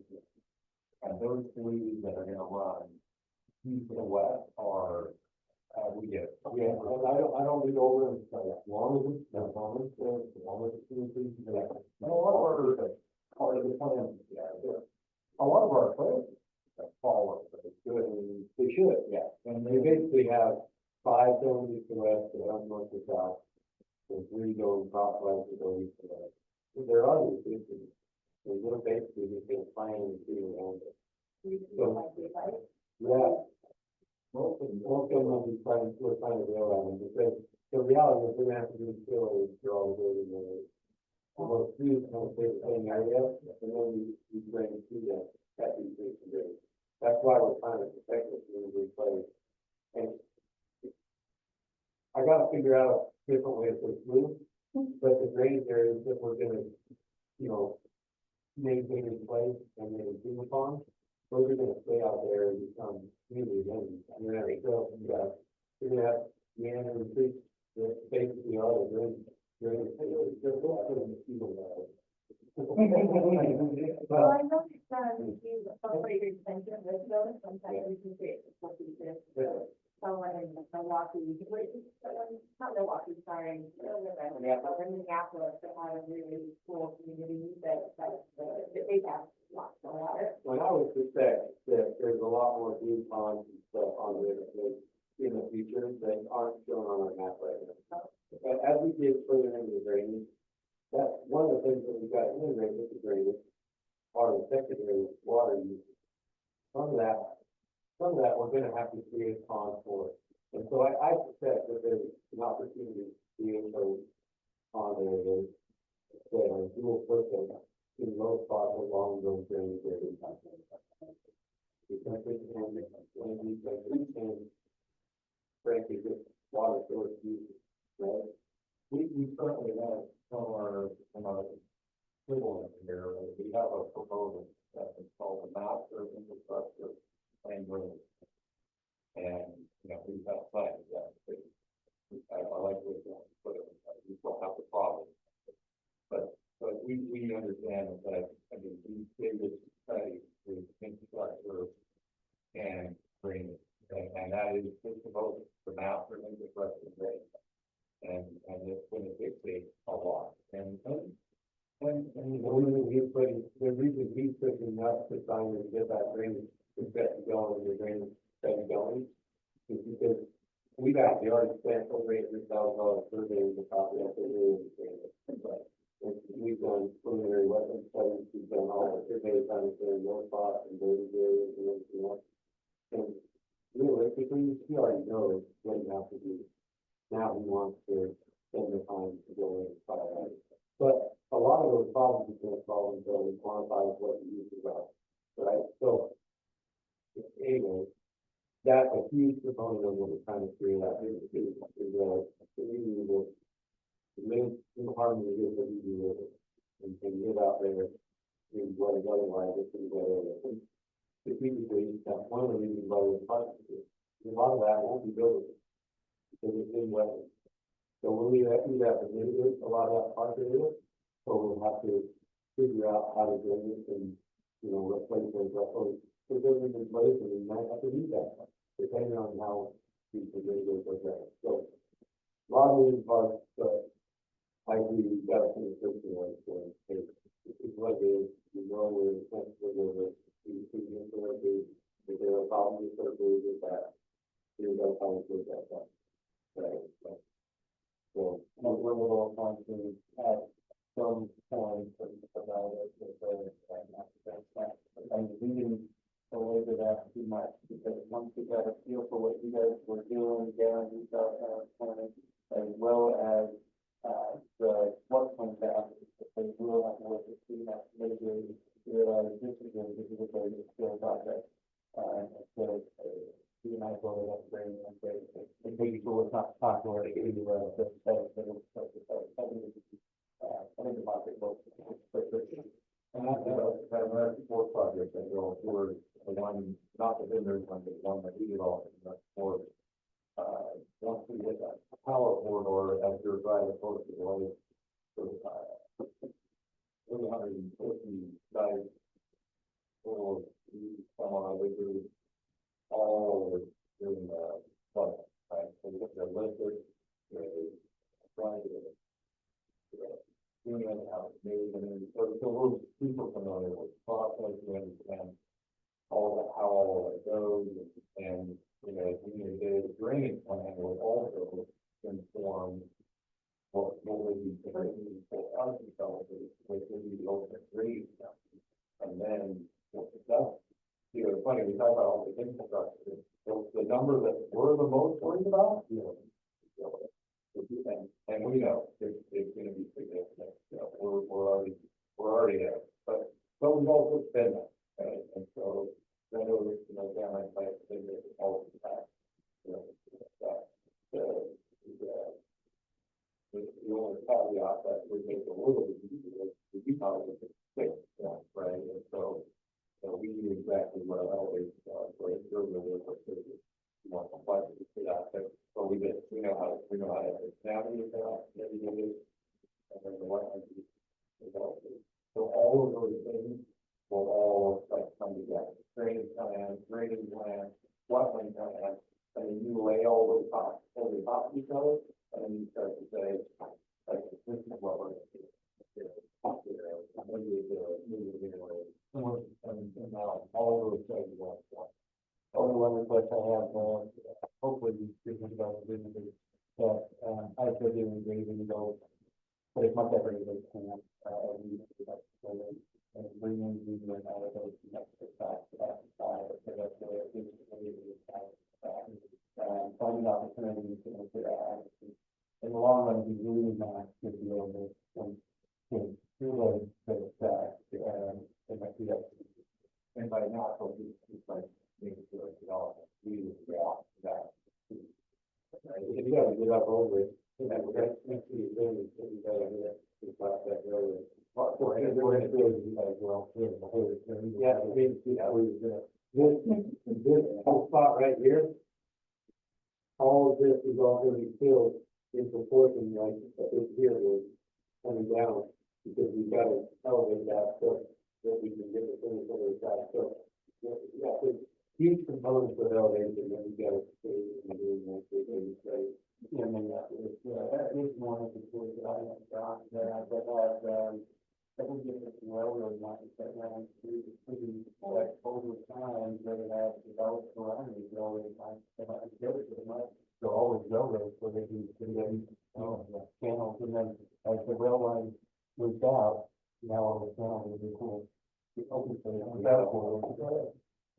I think it's all, the only other thing I want to touch on is, as we consider this at town center, Charles made it clear that we have to provide, public facilities spaces, fire, we're going to require student safety revenue, I think that,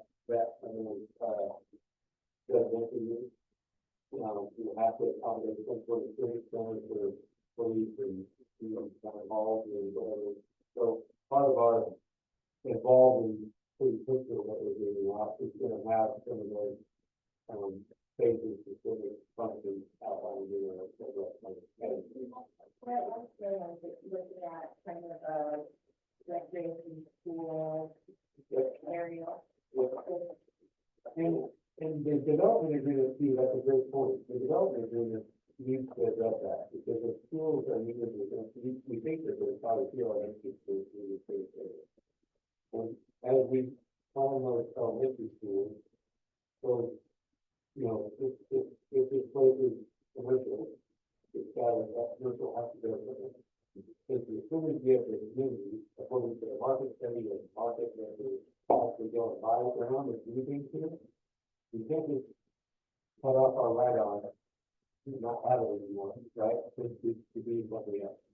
So when we do this tool, we've got to replace that commission criteria for the recap and figure out ways to integrate those so that the recipe later gets recorded. Right? And I would like to, combine schools with the ability to go, like, try and put it close together as possible. Something I'm looking is, maybe now that we're saying, And Brian brought it up, when you put your town on the town, you know, we made sure, you know, highlight how part of the school, right? Trails, and totally. Maybe one last comment as well, at the very back of the package, you had brought up something earlier, we wanted to go out and discuss with some people, about how the government is like, it's like the government. I mean, I've heard it more in Weaver County than I've heard in others about how to, incorporate or how to solve these things with, you know, these kind of products that are low there and that is fast, right? And, you know, look, I'm a developer, home builder, we all love our tax products, it's easy, but in that, we have a deal that has been, that has a hot fire with that. So I'm actually, you know, I'm glad that it's happening. Even as like I said, as a developer builder, we just want to solve it. And so at the very back of the package, we are introducing or the informed. One of the reasons why we went through all of when we put in all the efforts on the zoning amendments to the code, is for us to be able to present the product that we're calling flex plan, which is a small lot detached product that can be built in spaces over, right? And so there are several examples of the product that you can build out to be 1130 but there's one on the lot to build a garage later. The foundation is and that's like there's a lot of people that have proposed that. We'll give you a lot. We're going to go on. Well, they do consider how to yeah, they figure out. Yeah. But then we leave out the parts that they're not ever going to go to the garage. They made no anticipation. They came up with a reason to go to the garage. It's on the revenue. What we're proposing is different. What we want to do, this is kind of funny to, it first came up with, and we got one-on-one with Mr. on what we were trying to find actually for this started for almost a year. One of the victims said, never mind what Charlie said, do it differently. Not really. They actually, yeah, there was some arm wrestling involved, you probably won't. So the reality is, Commissioner Harvey brought up first. Who? Commissioner Harvey brought this up first. He wanted to do some sort of effort towards sustainable housing. First, he had not, and it was kind of funny because we were on the cusp of bringing that into the activity of Charlie, because we've been working on this platform.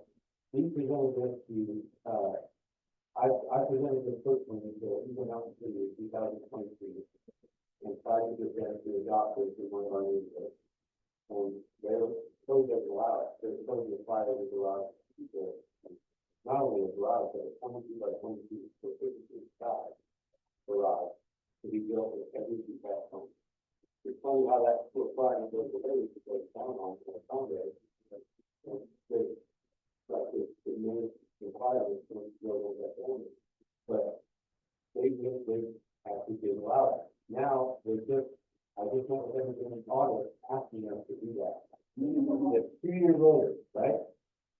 to the day. And we had this speed up, so when Mr. Harvey brought it up, we said, it's funny you say that. Right? And it'll be fast, and we took him through this, and we're super excited about it because we think it's the middle, that a lot of developers aren't using it. It can be developed between 8 units and 12 units a day, that cities can use in a block area. And it can be, the overall footprint is basically just apply a little bit. But the overall footprint starts out like a lot of there. Smaller houses on the base level. But we already planned and developed into the plan set the foundation should be developed so that it's easy for them. Like they could go and stack a wall to create a master bedroom on the back of the house. They could turn it into half an hour on the side, which is sort of like people in there. Because they can.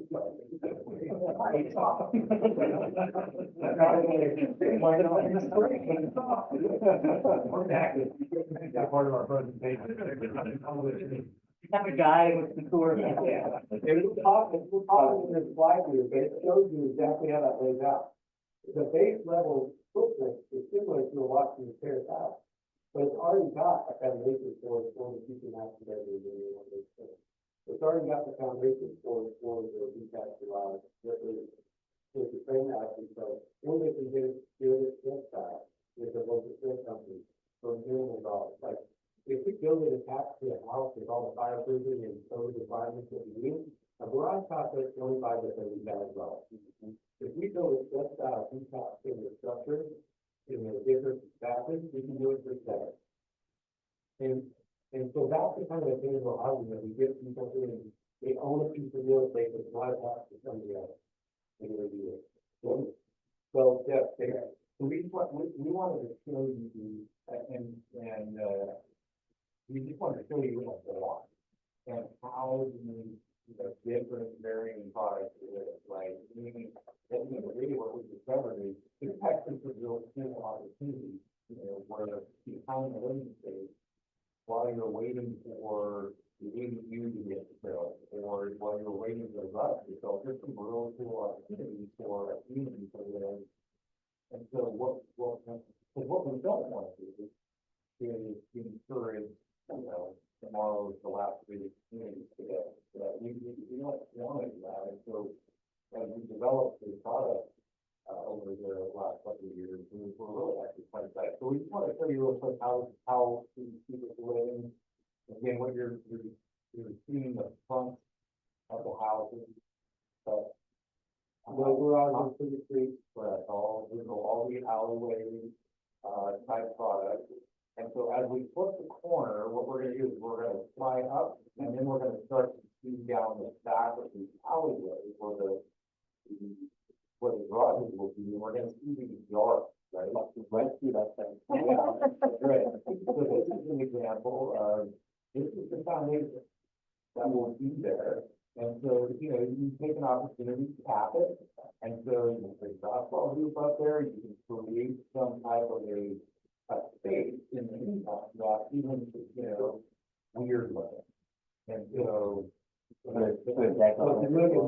you look at that space right there, that is this patio. But that patio becomes a master bedroom or an ADU. They could actually fit in a one-bedroom ADU and rent it out. If it is a burden for them to spend the money to build that, they could actually do it in a way that is well, right? But in the meantime, at the base Washington Terrace level, you got a cool patio. And you go and barbecue on it and have space to recreate outside on your own yard, right? But here's what it becomes. And then the garage can come in. And then even on top of that, this is putting another level above it.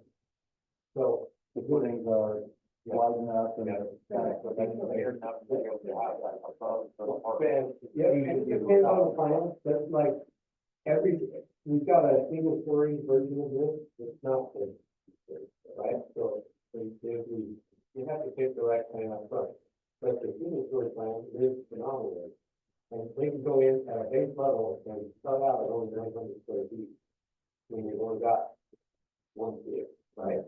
And then as they grow, and you get the promotion, and you get, third law degree, and then bam, got two more kids. Yeah, yeah. And then they got two more kids to grow up. Equity in the house. Yeah, They could refinance. Or they bought in our first stage, and then magically get $80,000 equity for us to do. And they get, because that happens all the time. And we love when that happens, right? That's one of the beauties of what we do as developers. We see cases the families they get, right? And so when you do that, and they go in and they have the equity to do it, then they can add into master bedroom, or the ADU, or they can finish their garage, or they can have a place to put party, right? There we go. They got cable in, so they're going straight out to the side. Then go with the plan. Yeah, like you said, so what we're offering is, when we have that over, and you buy a plus home, you will be buying not only what you're buying today, but you're buying the land for what it's today. And that will run. Yeah, that's right. And even further than that, we're actually creating, there's a company that we're creating, that we're integrating with the HOA, that they can fill in a request. So if they don't feel like they can train it on a Saturday, it's always like, somebody else can come in and provide three bids to go and say, well, here's three bids, which one is right? And you'll do it for you one night, right? You know, that is the discussion. Post closing on that, post retail closing, this company is, again, but I'm guessing that the HOA will continue to manage that project until whatever. Well, the guys that set up a building, they manufacture them in a shop, and send them to them on a truck, and they can fill them up with their Coors Light, and then you're ready to go. There were a lot of people were coming. The garage here and we just super popular. If you want it, and there's no one if you want. Yeah, that's. House, garage, and here, and see how the roofs overlap, so basically, the roof fits under the master roof, and then the roof of the garage butts up against it, so you don't have the water penetrating. So every roof is integrated, and basically it's just modular, you can increase as you go, it grows with it, and it's really cool. So, I mean, new barn, right? In the new barn, patio area to be able to. I mean, the improvements right there, that's $800. Somebody can go in and put a cool little patio, barbecue, a little patch of grass, trim some lights. Yeah, and they're ready to go. How many acres did you see now? So we can get between 8 and 12, depends on the layout. If we do more of the single stories, the density goes down. The single stories, we have to do 30 feet in the building. These 3 stories are 20-foot wide. They don't look 20-foot wide because you don't have garages. And the garages take up most of the space. The livable area is actually really efficient, it's really, really nice. But they take up minimal space, so we can get up to 12 units in maybe one of the typical. So we're excited to roll this out as what we feel like is a very, calming solution to the project without training. You know, what's the strict on the end of it, you know, and so that's it. We modeled the last week, today, we don't have your, so you started to go, yeah, it's preliminarily, yeah, and I mean, we can get low 300,000. So the ultimate goal for them, this is ultimately what we feel is a turbocharged version of what you guys try to create with the ADC.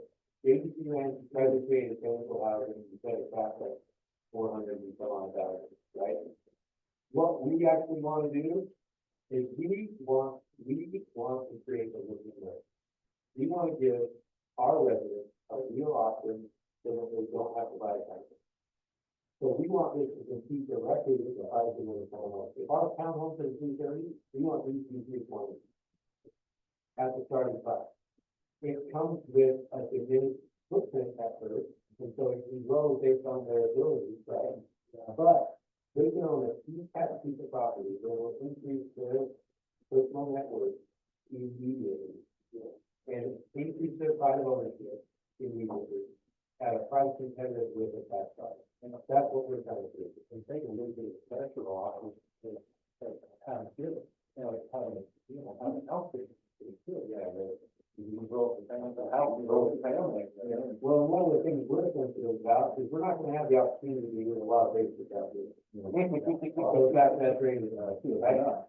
We're not gonna do a lot of basics, and basics for Utah have been a place that they can easily go into. We're not gonna have as much of that opportunity, so that's why we took a fresh look at flex homes, to create that missing middle that we didn't have. And so, this flyover was really cool, our engineer LEI, Greg Magleby put this together. And Greg really, like, when we started collaborating with Greg to create this flex product, it really was great at it, and he did so deep about it. It's really fun to see, because as a 50-some-odd-year-old engineer who's been doing this a ton and forever, you'd expect them to be great about most of it, see the guy almost everything. But when you're talking about this, it's a lot of that, right? And he's thinking about all these scenarios where real families can get in a single house and start building the Airbnb right here. Instead of the first office being a townhouse or a condo. Right? Yeah, you have anything else? No, I think, I'm good, You all have been very, very good at that time, and you work these good. You know that you're spending time with us instead of with the government right now. And we really do appreciate it. I think we're on the cusp of something great here. And we will keep it in with it and your efforts. I know we've been working at this for a long time, and there's a lot more work to do. But I think this is going to be really cool. And for the record, you want to know what started, you went every single time, but somehow we come out. So, another talent. Yeah, so, hey, that was really cool. You're saying, go ahead, George. Wow, what